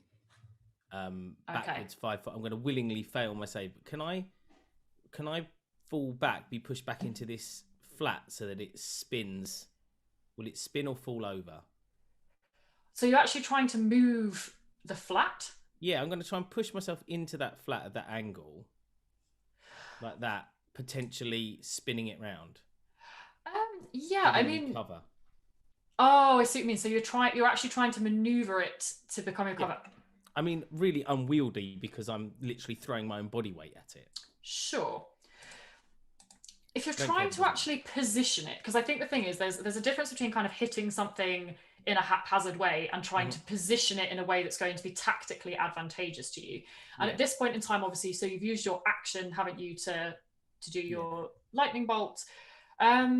So I've got this telekinetic shove thing, which allows me to do that. So I'm pushing myself. Sure. I'd be happy to say that if what you really wanted was like the cover from it, I'd be happy to say that if you kind of moved back to essentially almost kind of directly behind it, you could probably grab it on your way past and kind of get it, but it's not going to be giving you any kind of full cover. And also, again, this is a flimsy flat. Absolutely. It's not a full... It's more for flavour than it is for anything. Like I'm just trying to hide from the big tentacles. Sure. But you'll be aware that you're not exactly going to be fully protected by what you just always sees maneuvered there. Helena, so it's fine. Don't worry about No worries. Okay. So, next up in order. At this point, the monster has started to take some lumps from you all, and it lets out a horrible squelching noise as the tentacles start to rear up out of the portal. The monster is going to be aware that in its relative vicinity is Brian, and it's going to reach out with 2 of its tentacles to begin with, trying to hit you. Okay, the first one is a 9. And the second an 18. Yeah, an 18 hits. With your mage armor as well. Oh yeah, with the mage armor. Yeah, for sure. But is that still hitting? Oh yeah, it hits, yeah. Cool. No worries. Okay, so from the tentacle that smacks you straight across the chest, sorry, just sorting the damage. You take 15 points of necrotic damage as the tentacle rakes across you. Yikes. Okay. At this point, the monster cannot currently reach anyone else. So the next pair of tentacles is going to whip over its toothy maw and also reach for Brian. You grabbed that ice pack, innit? Yeah. So we've got another 18 and a 13. Just the so 18. It's just gonna be one more there. Okay. So again, the damage as it whips across you is another 10 points of necrotic damage. Okay. As the second tentacle successfully hits you, because you've already been hit by one, and a second tentacle smacks into you. Unfortunately, at this point, because it's got suckers on it, those 2 tentacles are enough to grapple and restrain you. The creature is now holding you in its suckered, slimy tentacles. You are grappled and restrained. Okay. As a free action, he chuckles. He's chuckling. He's loving this. He thinks it's rough play, you know, like when you get in with a tiger in a cage. Okay. Are you the Tiger King? Are you Joe Exotic? Is that what's going on here? Okay, so at this point, again, the creature does not currently have anybody else within its reach. So those final 2 tentacles are going to come over towards poor Brian, who is held. I say poor Brian, but he's the only one who walks within striking distance. It's like he's loving it. He's loving it. So they whip over. The first one is going to miss. The second one, 14. No, it misses. Yay, mage armor. Okay. See, I told you. Look at this. Look at this armor. It's amazing. Look at that BB armor. Okay, I have just realised I am so sorry. This is actually entirely on me, but I've just realised I've already managed to mess up the fact that, of course, it is actually currently grappling and restraining you, so I should have taken those at advantage because you are currently being held. I'm very sorry. I'm going to have to retcon that slightly because actually they should have gone advantage, so we're just going to check whether it would have hit you. Okay, one I'll of allow them it. would have hit you. Well, I mean, I'm assuming it's going to hit you because it was a 20. And yeah, the other one's a 19. I'm really sorry. Hey, I listen. Sean's sad, but Brian's not. Brian's loving it. Brian's You've got to take a few of these. He's, Let's work out the damage. 11 points of necrotic damage. I don't listen. I'm used to seeing this look on Johnny's face. I don't like seeing it on your face, Becca. I thought you were one of us. Now look. Now I can see Johnny's evil glee on your face. Sean, it's not becoming. Sean, when you get behind the DM screen, you'll understand. I'll have the glee too. I've been behind it, but just not in front of the world. Okay. Show me what I've got to deal with, Becky. So that was 11 points for the first tentacle and 7 points for the second tentacle. Well, the first tentacle takes me down. I'm down. So the second tentacle is obviously still going to hit you, Mm-hmm. and that means we're going to fail a death saving throw. Mm-hmm. You are being held by the monster at this point. Mm-hmm. Oh, actually, sorry, that's a good point because that would have been because you were actually unconscious. That's 2 failed death saving throws, isn't it? Oh, yeah. Don't ask me. I think so. Yes, it is. Unfortunately, okay. Choice, I'd say no. If it's a melee attack, then yeah, it's 2 failed saves. Okay. The creature has used all 6 of its tentacles against poor Brian, who was the only person within its reach. Only person that loved it as well. Only person that showed it any affection, So you are currently being like held by the leg ex-boyfriend? breaker. At the moment, 2 of the tentacles are still clutching Brian, and he's still in the position but is completely unconscious, being held in 2 tentacles as the monster finishes its turn. It's Chim's go. What would you like to do? Right, well, I'd like to move up on the right wing, right on the edge of the right wing, so about 10 feet below Helena. Sure. And then I will cast Ray of Sickness on the creature. Sure. So that is a 14 to hit. Okay. Yep. That just hits. Okay. So I do 16 points of poison damage. Poison damage. Yeah. Okay. It doesn't have the effect you're expecting. Okay. And you don't really seem to see any effect on this creature from what you've just done. Okay. I'm guessing then it can't be poisoned as in the condition. No. Okay. Well, that was a good spell. Hey, we learned something. We did learn something, but I don't think anybody else does poison damage. So. Yeah, unfortunately, this producer of noxious gas clouds, it's well versed in the ways of poison, and that's just not going to do anything for you on this occasion, right. I'm afraid. So, as a bonus action, can I do anything? So that ends my go. Okay, if that's everything, then we're moving on to Calcify. I'm gonna, as my bonus action, I will send 2 more of the meteorites at the crystal. So one of them is gonna fire at the crystal that I have broken already, hit already. Obviously an auto pass, isn't it? For the things, for the crystals. I think it's 2d6 that I roll. A 4 and a 5, so that's going to be another 4 points of damage on that one crystal. Okay.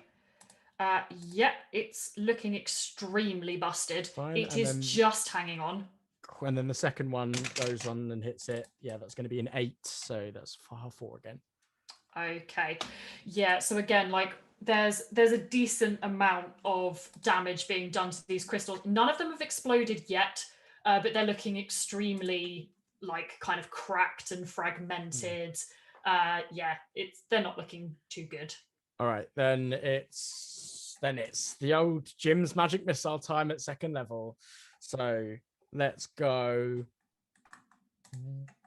1 at the crystal I've been hitting with the meteorites, and then 3 on the one next to it, which I think is the one that Varoog had attacked. Mhm. So first one, 5 and 8, 13. Yep. Second one's a nat 20, so we'll deal with that in a minute because there's other rules for gyms. Okay. You roll a nat 20. Then another nat 20. I'm not fucking shitting you. So that's 2 of those bolts of nat 20s. Boom. And then the next one is going to be 19. So Okay. So sorry, were these spread? These were spread out, yes? so the first one is on the crystal that I'd already hit. Cool. So that is going to be Been sad if you rolled a 1 yeah. after those. That's only going to be 3 points of damage for the first one on the first crystal, the one that I'd already been attacking. Okay. It explodes. Perfect. That's So the wonderful. portal is now again flapping slightly. And you do actually see that this time, as the portal kind of ricochets slightly from the gem collapsing, the side of it really starts to collide with the creature. And you actually think that it seems to be almost damaging it slightly as the portal is now starting to really push against this slimy bulk that's wedged into that space. And then, so the ruling on Jim's magic missile is if the attack roll scores a crit hit, it's 5d4. So I rolled 2 crits, so that's 10d4 plus the the fourth one hit. So that's going to be 12 d4s I've got to roll. Okay. Let me just tally that up. 1, 2, 3, 4, 5, 6, 7, 8, 9, 10, 11, 12. This is the most dice I've ever rolled. I can see why Johnny likes playing spellcasters. You're a wizard, Ryan. Oh my god, there are so many falls. I do 33 points of damage. Ooh. And this was all focused on one. Yeah, the next crystal along.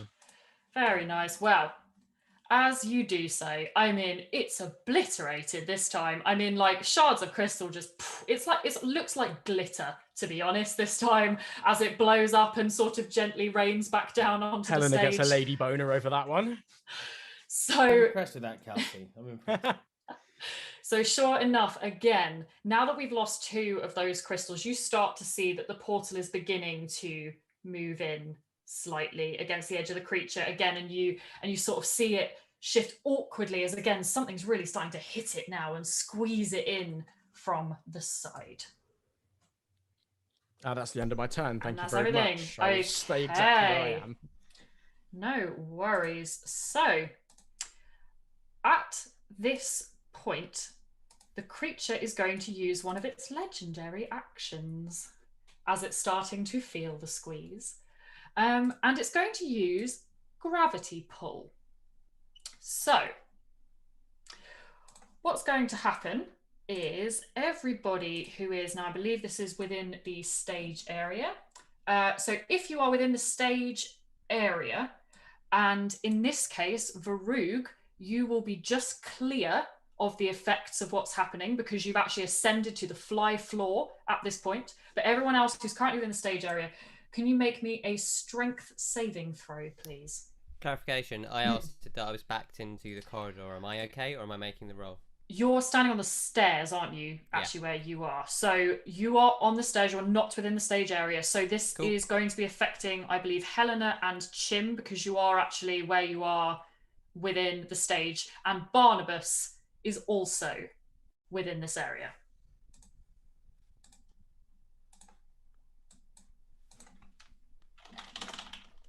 15. 15. Okay. I hate to tell you, but it fails. So, you are yanked towards this creature. Now, you are going to be pulled 20 feet towards it. So you feel yourselves just shooting across the stage floor as it pulls you in towards it. So because you're going to be going basically as quickly as it can get you, I believe it should take you both to the edge of the gas cloud. That's the edge, yeah. So yes, you'll both be just standing. Let me check I've got you in the right place. So I believe it would be essentially with you both there, if I've calculated this right. And you've basically just been pulled straight in towards, and you're now standing in the edge of the cloud of noxious gas. Right. Barnabas Smog, meanwhile, has actually passed miraculously. He's gripped onto one of the ladders at the side that would have led him up to the fly floor, and he's hanging on for dear life. And at the moment, he is still safely in the wings. Cool. Okay, so moving on down, it's now Korbis the Caretaker's turn. He will poke his head out of the door. And then he will reach out and cast another guiding bolt. This time at one of the crystals. Okay, absolutely. Which crystal are you targeting? Two have been injured. I would be able to see the one at the bottom left. Sure, okay. So, with the guiding bolt, with my starry-eyed thingy, it's an automatic miss. That one. Okay, no worries. So yes, unfortunately, it just flies wide. You don't hit the target. Ducking back in the door, thing. Cool. And you're going to go back to where you were before, just kind of like top of the stairs? Tiny bit back, actually. 5 feet further back, just so I'm definitely down the stairs. Absolutely, no worries. No, as in south. Sorry. Sorry, that's my browser freaking out while I was trying to move you. No worries. So yes, you've ducked back, having unfortunately missed your shot. At this point, I am so sorry. I am messing up rules left, right, and centre today. Very new DM sitting in the chair. Gravity pull should have done you some bludgeoning damage. I'm so sorry, folks. That's all right. That's all right. Apologise. Hurt them. That's so apologetic. There's no need. So, in fact, at the point where you were pulled, you are also going to be taken 2d6 bludgeoning damage. So in this case, each of you, it's 7 bludgeoning damage as you are yanked into that position. That is okay. That's fine. We've all been a bit battered and bruised once in our lives. Okay. So, as we move back around to the top of the round, the monster's got something else fun to do. So, at this point, it's going to let off a very special magical ability that it has. The big toothy maw opens even wider, and a horrible noise begins to emanate. It is the unholy abomination of every show tune ever written, played at once. Every creature within the stage area must make a wisdom saving throw. In this case, because it's a 3D space this time, it's quite a big area. I'm afraid even on the fly floor, you are fully hearing this, and it's a saving throw for you too. I'm going to say, because Korbis, you have deliberately removed yourself from this zone, this time you're safe. You're just out the zone enough that you can slightly muffle the sound effect. You don't need to make saving throw, but everyone else who's within the area, of course, apart from Calcify, who is also safely well out of it at this point. So if I could have the results of your rolls, please. Okay. I have, due to my gnome's cunning feat, I have advantage on this. Nice. I rolled an 11. Okay. We've got a 15. I'm not sure it even matters. 15, okay. Uh-oh. Go on, Brad. 13. Now I want to hear what every show 13. tune played at once sounds like. Okay, so you needed a 15 to pass. So, for those of you who failed, it's 2d6. So let's see what it's going to do to you. Okay, 6 points of psychic damage as you take the brunt of this horrible noise. Sounds like my year 9 lessons on a Thursday morning, Ryan. Bazinga! Wait, no, I instantly regret saying that, and I do apologize. I want to take that back. That's the worst thing I've ever said on stream. You can't ever take It that is the back. worst thing you've ever said Don't on clip stream. it! Yeah. Don't clip it, people watching on Twitch! That's terrible. I I hate would myself personally- for it. I hate myself. I actually hate myself. Not any more than we hate you. I genuinely might take the rest of this chili and rub it in my eyes. Like I feel that bad about saying that. Yeah. Okay. At this point, it's Brian's turn. Death saving throw, please. You are still gripped in those tentacles, unconscious. We've had lots of nice DMs for a while, so I haven't even done a death saving throw for a while. So is it just a regular D20? Yep. Oh, I just pressed the button on the thing and didn't. Oh dear. Yay. No, that's good. Okay. Right. That's a success, is it? Mm-hmm. Still alive Okay. for now. Okay, good. What are the rules for it? I shouldn't be asking this, but 2 to 9 is a fail. 10 Oh my to God, okay. 19 is a and pass. 20 is like I get back up, spring in my step, and I'm 20 everything's great. is 2. 1 is -2. Okay. Well, that Okay. was lucky then. You have succeeded, however, at this point, I am afraid to say, remember where you are on the stage and remember the fact that you're in a cloud of noxious gas that you're going to take damage from. Uh-oh. Indeed. And therefore, at this point, I'm afraid that is the end of Brian. The B.B.E.G. The Buy my thousand book, he says He's as he ascended. dies. He's He says, ascended. buy my He's ascended. book. Okay, as you go fully limp and dead in the creature's tentacles, what's going to happen is it's going to raise you high in the two tentacles that it grips you with, its slimy suckers around your body. The audience watch absolutely gripped as you are raised aloft, quivering above the toothy maw, and then it releases you and you fall through the stage lighting that still dazzles the stage straight down into the teeth, and it chomps you whole and belches as it finishes. That is the end of Brian. Star Wars, Beautiful. please don't sue us. I'll be back. Now, as we're doing this as a one-shot for a stream, I did have a special little something planned for anyone who went down really quickly so that you could still take part in the fun. So, Sean, I am going to send you over something for you to take a look at, and Okay. you are going to take control of the magical tech box at the back of the theatre, and you're going to have some things that you can still do in your turn in initiative. So you're going to hold your place in initiative. It's going to give you a Okay. little bit of time to look at the thing I'm going to send you, and you're going to have a few abilities that you might be able to send everybody's way so you can stay in the action with us as we conclude. Okay? Lovely. Nice. Well, I mean, as that This is character, I might great. actually be of use because Brian was quite self-serving.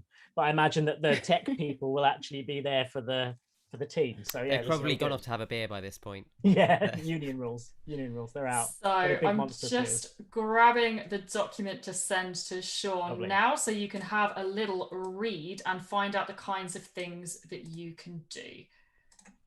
So it's fairly simple, but it'll just give you a little bit of an idea of the kind of stuff that you can throw out there in your turn, all right?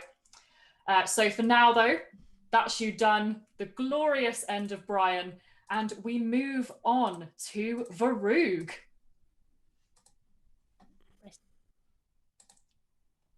Oh. Oh, just no, what a time. That is the Wi-Fi. Oh, The rest of the no, family are on have Netflix. Oh, no, Oh, no, we're no, back, you're we're back. We're good.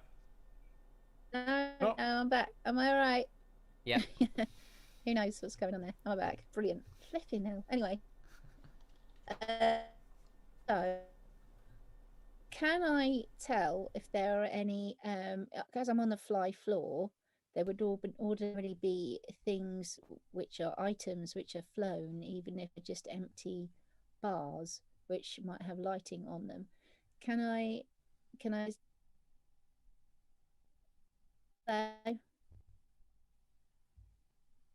I'm so sorry. We're having a bit of a technical issue at the moment with Christine's connection.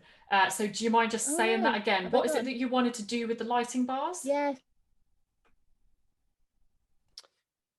Brilliant. Brilliant. Thing. In a minute, we'll How just much cast am I the getting? gyms. We'll just cast the gyms with her. Oh, good. Why don't you give it to us in the chat? Just quickly pop into WhatsApp or something. What you want to do really quickly, and we can make it happen. Can we maybe push her down the turn order, and then we can? Okay, I think. want to drop a Okay, bar on the cool. So creature. That Varoog makes is going to be perfect trying to drop a bar on the creature. So you're Varoog's absolutely gonna rap. right. Varoog's gonna rap and like drop some bars on this creature, fam. You are So- not streets. You're nearly 30. In terms of dropping the bar, the creature is obviously going to be in the very center of the So that's stage. a bruv. So thinking about how you would drop one, are you intending to, for example, try and sever one of the cables that's holding something up? Was that the plan? Or were you planning to get something hear to me? throw? Release the brakes. Christine's using her theatre knowledge. Ah, perfect. So you're going to release the brakes on the cable. All right. In that case, I'm trying to work out how we're going to do this as a sort of attack roll, essentially, against the creature. So, of course, you would be able to Do it release there, the brakes on a Christine. cable. Do it there. That bar, not this bar. You can have it make a Not that saving bar. throw. This bar. So I'm happy to say that obviously Varoog is a pretty experienced technician. If you want to pick a bar that is going to miss the party, that's absolutely fair enough. Of course, you would have enough knowledge to know which one is which. You are actually a technician who has worked in this theatre. That's a very reasonable thing for you to know. What we're going to do is, because this is essentially going to drop pretty much straight onto it, I think still make just me dropping knowledge.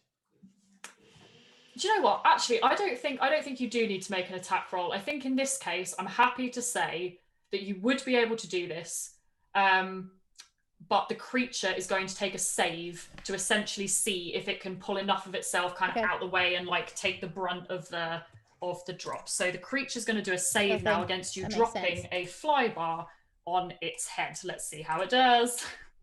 Varoog's gonna drop a fly bar on this creature. You better watch out. It's 150 kgs, yeah. There you go. There's your bar for you. Terrible. Okay. And somehow racist, I think. I don't know. Probably, yeah. It's not, So- but That's how it works. that was bad. Yeah. In this case, it's not going to save it. You're definitely going to hit it. And to be honest, I mean, it's a pretty hefty item that you've just basically dropped from the ceiling. So I'm going to improvise it now and work out what I think is a fair amount of damage for a lighting bar drops down onto something. Dan, Johnny, Brad, what's the falling rule? 1d6 every 10 feet?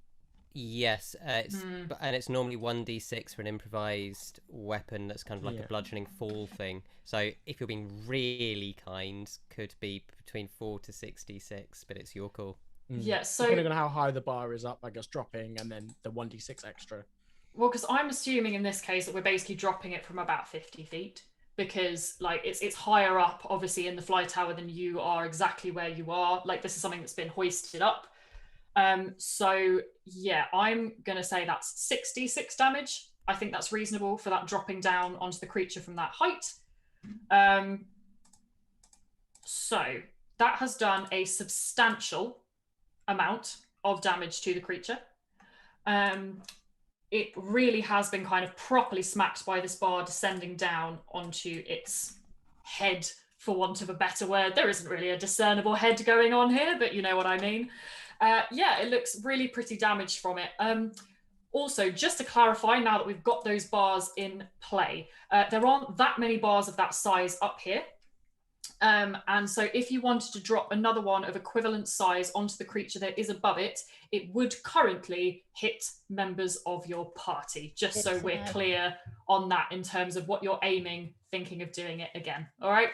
But that is absolutely fine. So we've dropped it, you've damaged the creature. Very nice. Good work, stage crew. And you can hear me. Okay. And we have got you back. Sorry. Yes, the connection has come back. Amazing. Oh, Just the end of your go. Great work. Classic. Really, really good stuff there from Varoog, followed by Helena. Mm-hmm. Now, you are in a gas cloud. So at the beginning of this turn, I'm afraid it's damage time.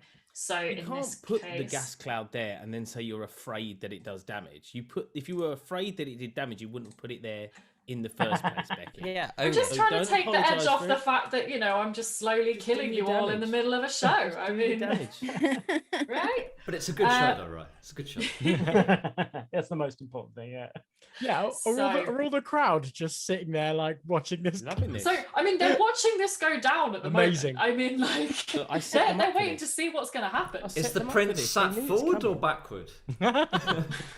I mean, I'm going to be honest with you all. I'm assuming that your attention is currently a lot more focused on what is going on around you than the crowd. If people want to start making checks and want to start seeing what's going on, you're very welcome to. But of course, they are going to be checks. So that's 8 points of damage. Fine. Okay. And sorry, I should have specified that is poison damage that you're taking. Fine. Yeah, I cool. didn't take that stupid thing I could have taken. If I'd have known, I would have taken it. Anyway, Helena's going to do a few things then. The first thing is she is going to notice that there's an audience there then, and she's going to do like this pirouette, and part of the pirouette is to kick Chim. It is Chim underneath me, isn't it? Yes. I'm going to do my telekinetic push, and I'm going to shove him 5 foot down south, if possible. Of course. Cheeky. So he is now out of the cloud. I'm going to make that look like some kind of bitch slap as well, so that it's cool. Then I'm going to move 10 foot away to here. Of course. I'm going to do witch bolt on the thing. I'm going to give it a go anyway, right? I'm going to give it a go. And so it's aimed at the creature?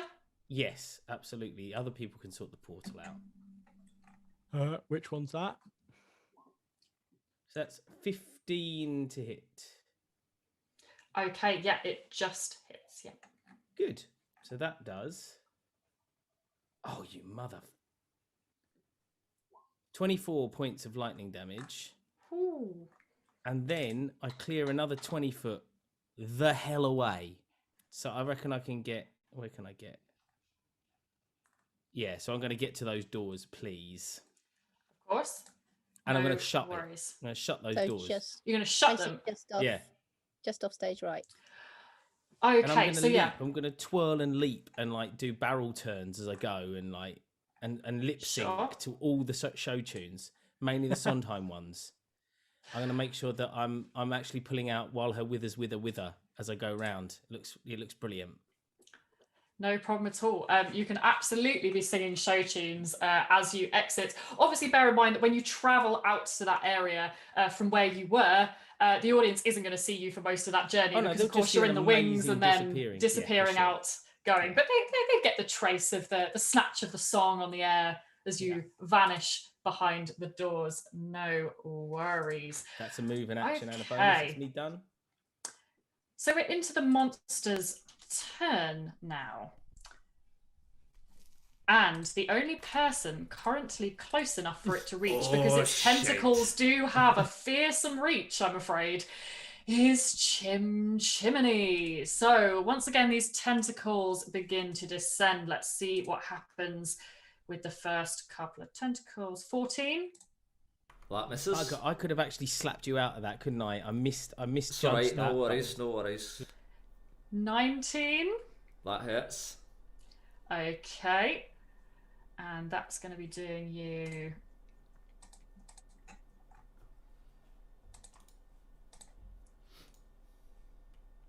£10 points of necrotic damage. All right. Okay, next pair of tentacles is going to whip towards you. Okie dokie. 11. That misses. 13. That misses. Okay. This creature's getting frustrated now. It's done nowhere near as much as it was hoping to you. So yeah, those final 2 tentacles, they're arcing over the back. Let's see what it can do. 24. 24 hits, yeah. And an 18. And an 18 hits, yeah. Okay, right. At this point, so you're going to take another 9 points of necrotic damage, followed by another 9 points of necrotic damage. Alright, the second one downs me. Okay. So you're now unconscious. Unfortunately, because again, it's hit you with more than one tentacle in the turn, it means it's managed to grab you. You are now unconscious and it is holding on to you. So it's currently, again, you are in your position. The creature has got a hold of you. But so just to check, so it's that final one that downed you, so you haven't taken any... I was on 1 hit point on that first. Oh, so yeah, you are unconscious. It is holding you where you are within its slimy tentacled grip, and it's only currently using 2 of its tentacles to hang on to you, so the other 4 are still currently wiggling free. Alrighty then. So at this point in time, so we are down to Calcify's turn. Lovely. So I've got. Can you just tell me how many crystals are left, please? Yeah, absolutely. So we the status currently of the have. crystals, please. So you've got a very damaged crystal and 2 that haven't been hit yet. Okay, I'm going to send the last 2 meteorites, and that's the end of my meteorites at the one that is broken already. Oh, that's only going to do 2 points of damage. Okay. And then for the first one, and then 5 for the next one. Okay, so it's as the second one slams home, the crystal finally explodes. So you have successfully destroyed another crystal, causing the portal to collapse even further and squeeze the creature even more. You now just have 2 gems hanging on at this point in time. So the portal's shape is really now being mostly just held in place by the creature, is the only thing that seems to really be keeping it in any kind of shape at all. And again, you get the feeling it's hurting the creature that it's now collapsed in this way. And then I'm gonna use my last gem. So on the next crystal round, whichever one it is, I'm going to use my last 2nd level spell slot to cast gyms on all 4 on that one particular thingy. So let me do these individual rolls. First one is 14. Yep, 14's going to hit. Cool. Next one's a 19. Yep. Ooh, next one's a 13. So, yep, 13 still hits. They're relatively easy to hit. And the last one is an 18. Okay, yeah. Okay, 2, 4, 6, 8, 8d4.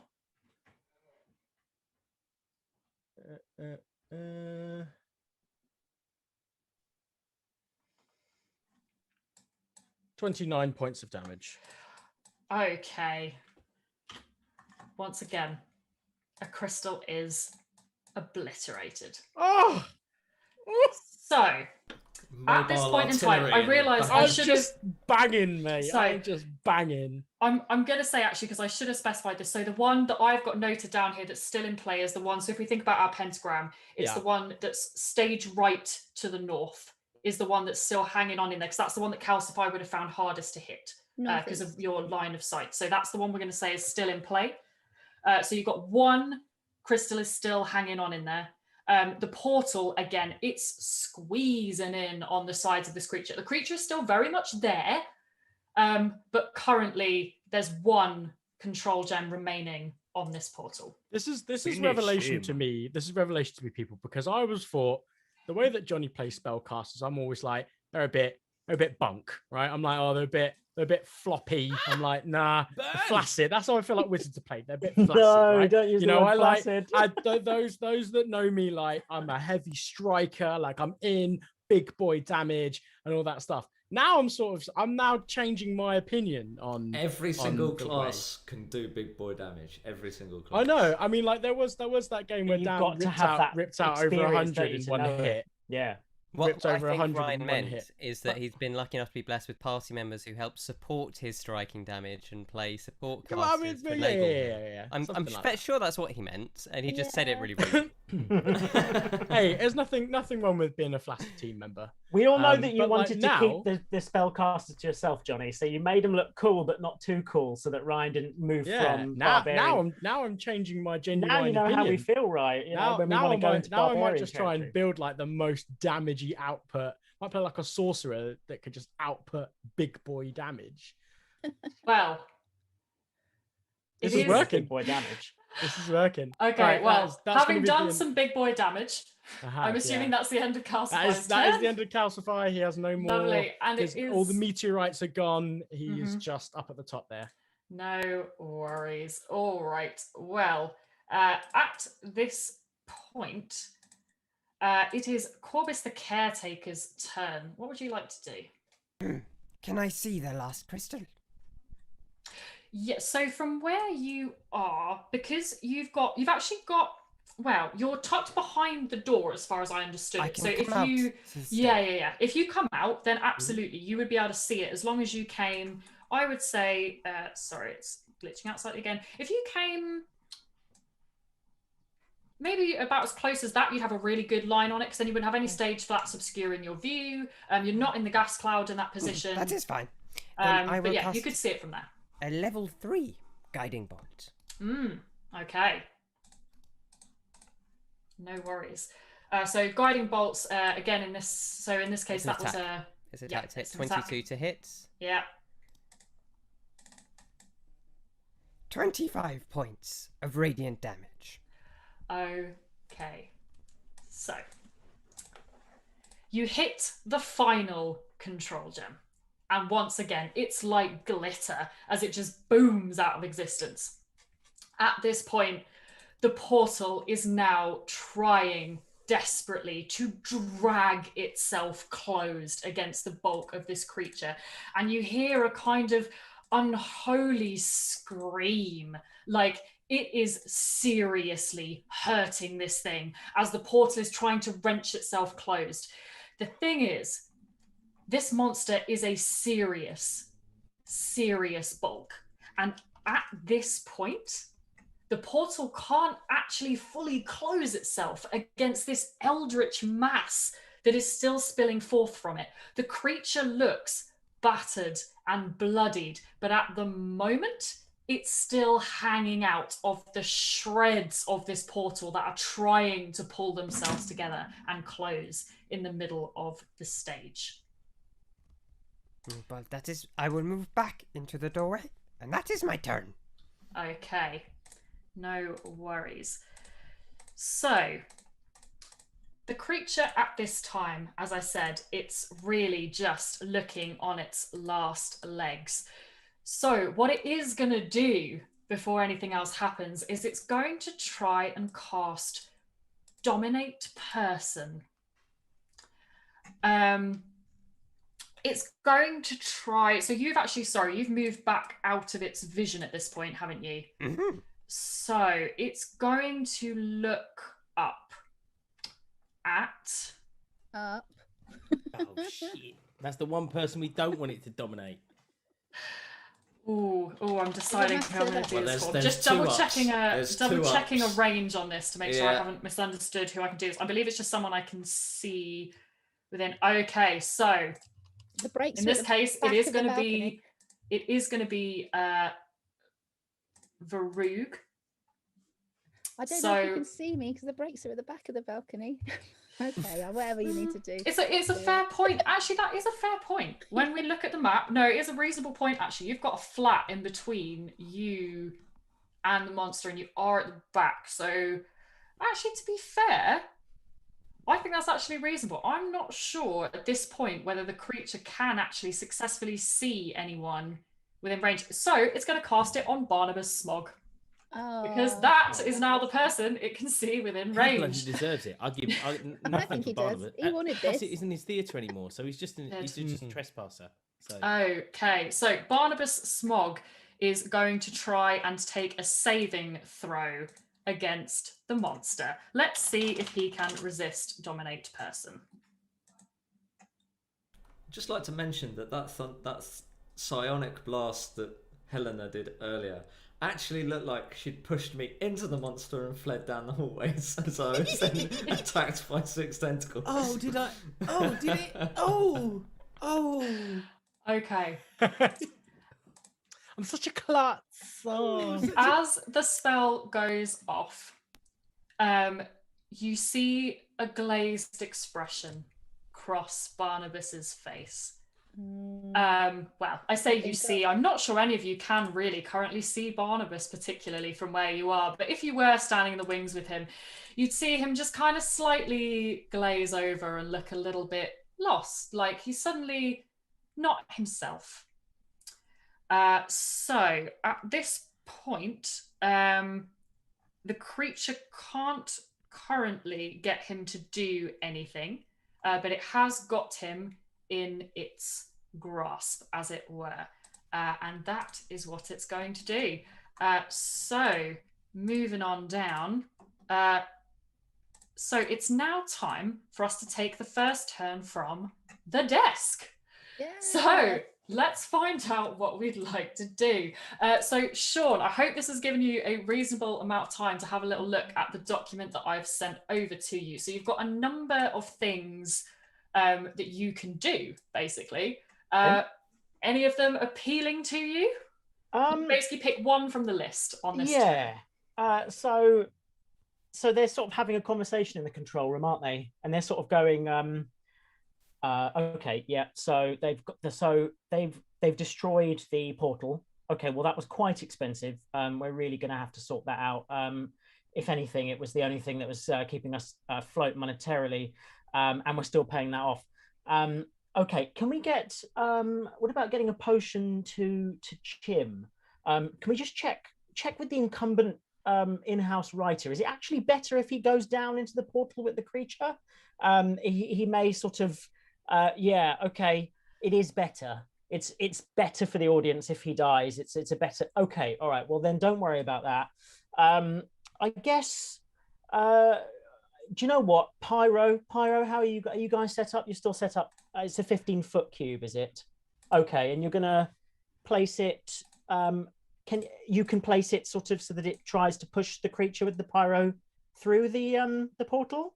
I suppose I don't know if that's possible. I have to ask the DM.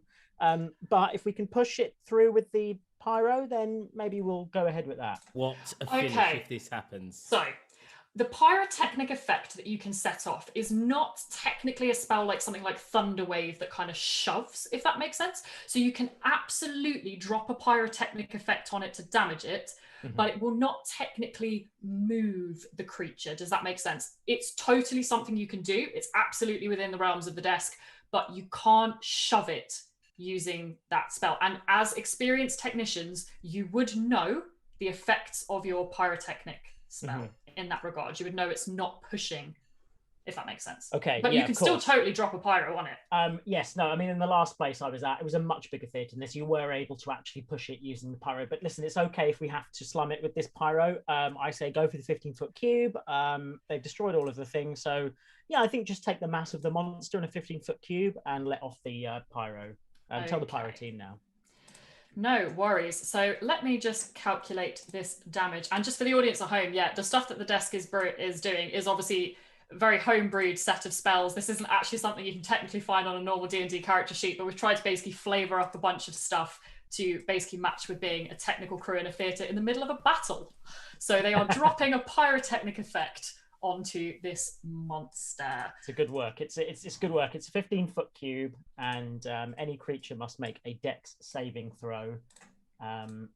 if it So- takes 8d6 Is the fire creature damage on a restrained by the failed portal?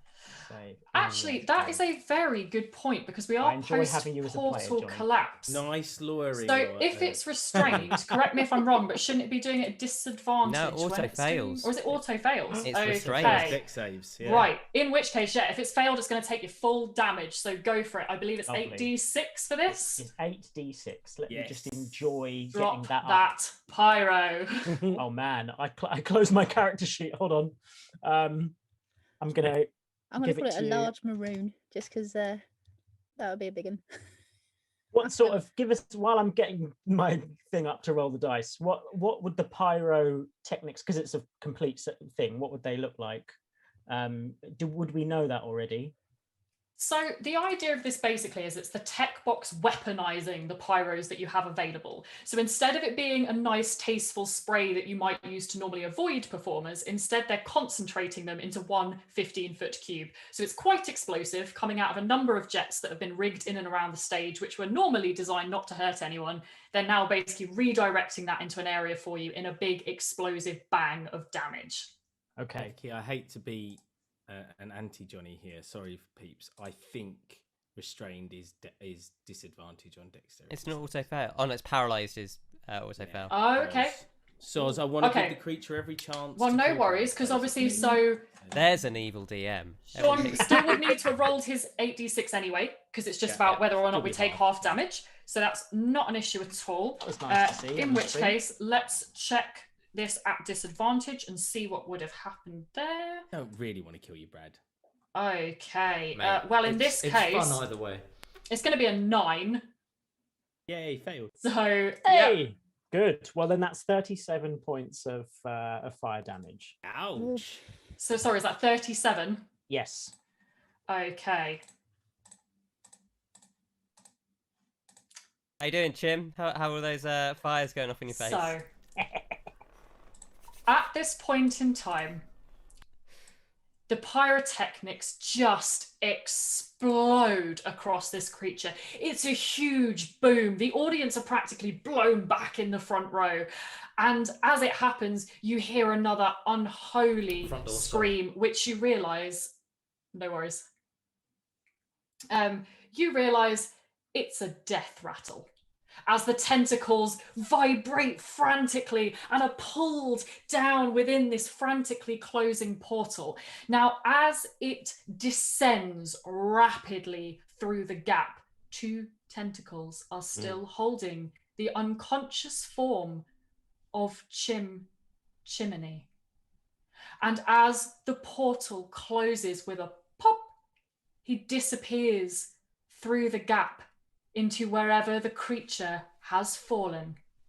Silence falls across the stage, as seemingly the platform now has no trace that there ever was a rippling portal on its surface, other than the glittery dust of the gems now strewn across the theatre floor. From the wings, Barnabas Smog wanders out, shaking his head as though some kind of spell that was on him has been lifted. Everyone, you're out of initiative order at this point. Helena runs on and does the same dance that she did with the last tentacles that went horribly wrong. And so the Calcify is gonna cast Thaumaturgy on himself and say, "Guys and gals, the finale of today's show. We hope you had the best time. Welcome to the new management to House of Calcify." And Varoog Oh, I should hope go you'd to name it the, after your fallen allies. Varoog's going to move to the front of the flybar and be ready with the tabs to pull them in. Chim is just going to fall onto the stage and bounce a few times. Chim got Chim's sucked gone, in. man. Oh yeah, yeah, yeah. Oh, did he? Into the Chim, I'm sorry, yeah. Chim was sucked through the portal because he was unconscious and being held by the monster at the point where it descended. It's a case the of art. Chimini chow chow. I mean, he's still alive, so he's just going to curse Helena in the night and wherever he's gone to. Yep, for the art, it's for the greater good, for the art. For the art. He's down. Okay, so at this point, you've got a theatre in kind of a state of hush, essentially. It has not exactly escaped your audience that this is not the conventional end to a show. But it is, of course, the end of a royal variety performance. And what this means is that the prince is about to deliver their verdict on what they've just seen. Now, I know you said you were getting ready to pull the tabs across, but can I just check for everyone who's now scattered around the stage area, is everyone wanting to come up to where you can see the prince? Yeah. I would like to walk onto the stage, completely ignore everything everyone else is doing and the audience, just get my broom out and start mopping. Love it. I'm going to curtsy towards the royal box, of course. Varoog wants to do a tab bounce, so they're not tabs that draw across, but you pull them in and then you bounce them back out again, so people can do their curtain call. That's basically what he wants to do. Very nice. Back in my day, a tab bounce was something completely different. Okay, so those still surviving have made their way to the stage, yes. And so, well, actually, Calcify, of course, are you still doing this I'm in giving, the box? I'm giving it some in the box. I'm giving it some in the box. You know, So I'm bowing, cool. I'm, you So know, in I'm that case- jeering the crowds. Yeah. So in that case, of course, Hang on, yeah. it's just Helena on stage. It is just Helena, I was going to say. At this point, it's basically going to be... But Korbis is there, but Korbis is Perfect. otherwise It occupied. seems perfect, So it's doesn't it? just Helena, essentially kind of getting ready to lap up the glory I'm blowing from the front of the stage. My While telekinetic Korbis actually hand works. pushes Barnaby right off stage. Just keeps pushing him off. Just like.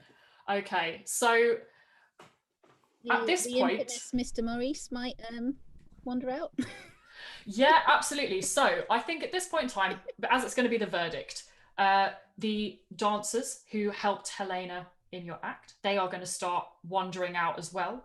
Mr. Maurice will indeed emerge from backstage. And you will actually notice that at this point, although you were so abysmally horrible to her earlier, your good old head of wardrobe just had to know how you did at the end of the show and has popped her head in at the very back of the auditorium to see what is about to happen. At least she got out. I didn't want her here. So you are all gathered, able to see the prince's verdict. Unfortunately, except of course for Brian and Chimini, who did not make it to the end of the show. You, Helena!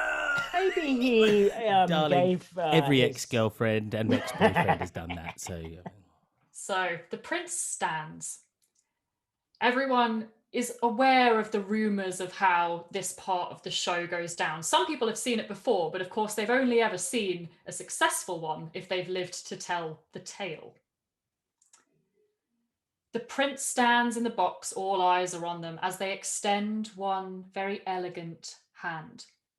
You know that if the thumb goes up, you were successful. And if the thumb goes down, it's the void. The theatre is very quiet as everyone waits to find out the verdict. With a smile, the prince's thumb goes up. Whew. Lucky for him, because I was going to shove him off the edge. Otherwise. Always the diva. Always. So, at this moment, the audience erupts into applause. That was a pretty spectacular finish. And in fact, it really seemed to pull it back from the brink. The prince genuinely seems pretty entertained as they stand happily in the royal box, thumb aloft, and soak up the applause that's now rippling round the auditorium after your victory. You will notice that in the hubbub, Barnabas Smog very quietly slips backwards, moving through the throng now on the stage, through the dancers, trying to just slip away down the back stairs. So, at this point, the audience know that the show is done and the time has come to all start filing outside. Where would you like to go? Can I was gonna cast say Ripper, Arms that's of not right. Hadar near Barnaby as he tries to go, please, and grab onto him? Okay. Just like behind my back. Yeah, you absolutely can. So when you cast Arms of Hadar, does he make a saving throw against... Yes, he has to make a Yep. saving. No worries. Varoog's going to lower the front tabs, so the audience know it's over. Calcify is going to walk over to that stage box on the left where he left his trusty cigar with the orc, and he'll go. Worries. What happened to this thing? Dolores. What happened, Dolores? What happened to this thing? I thought you was looking after it. It's now been half smoked. Oh well. I'll get myself another one. Varoog's gonna make his way down as well. No worries. For Barnabas Smog's throw for you there, that was a 4. He gets battered. Okay. What do the arms of Hadar do to him? They do that much damage, 16 necrotic damage, and he can't take reactions. And I'm going to shout, don't try that again. Stop, Barney. I miss you already. Yeah, he's not made it off the stage, and indeed seems to be honest, the man's taken an absolute sort of psychological beating today. That's enough to basically make him shamefacedly just stand at the side of the stage. So just to check at this point, so we've got obviously Calcify's headed down to the stage manager's desk, Varoog's headed down, Helena's there, Barnabas Smog's there, and is Korbis still cleaning at this point? Have you seen the mess they've all made? Korbis will be here for hours.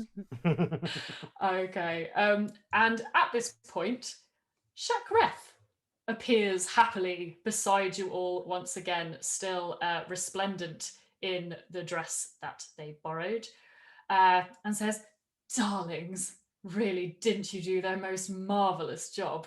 Just wanted to say a big well done. And don't forget that contract does still stand for survivors."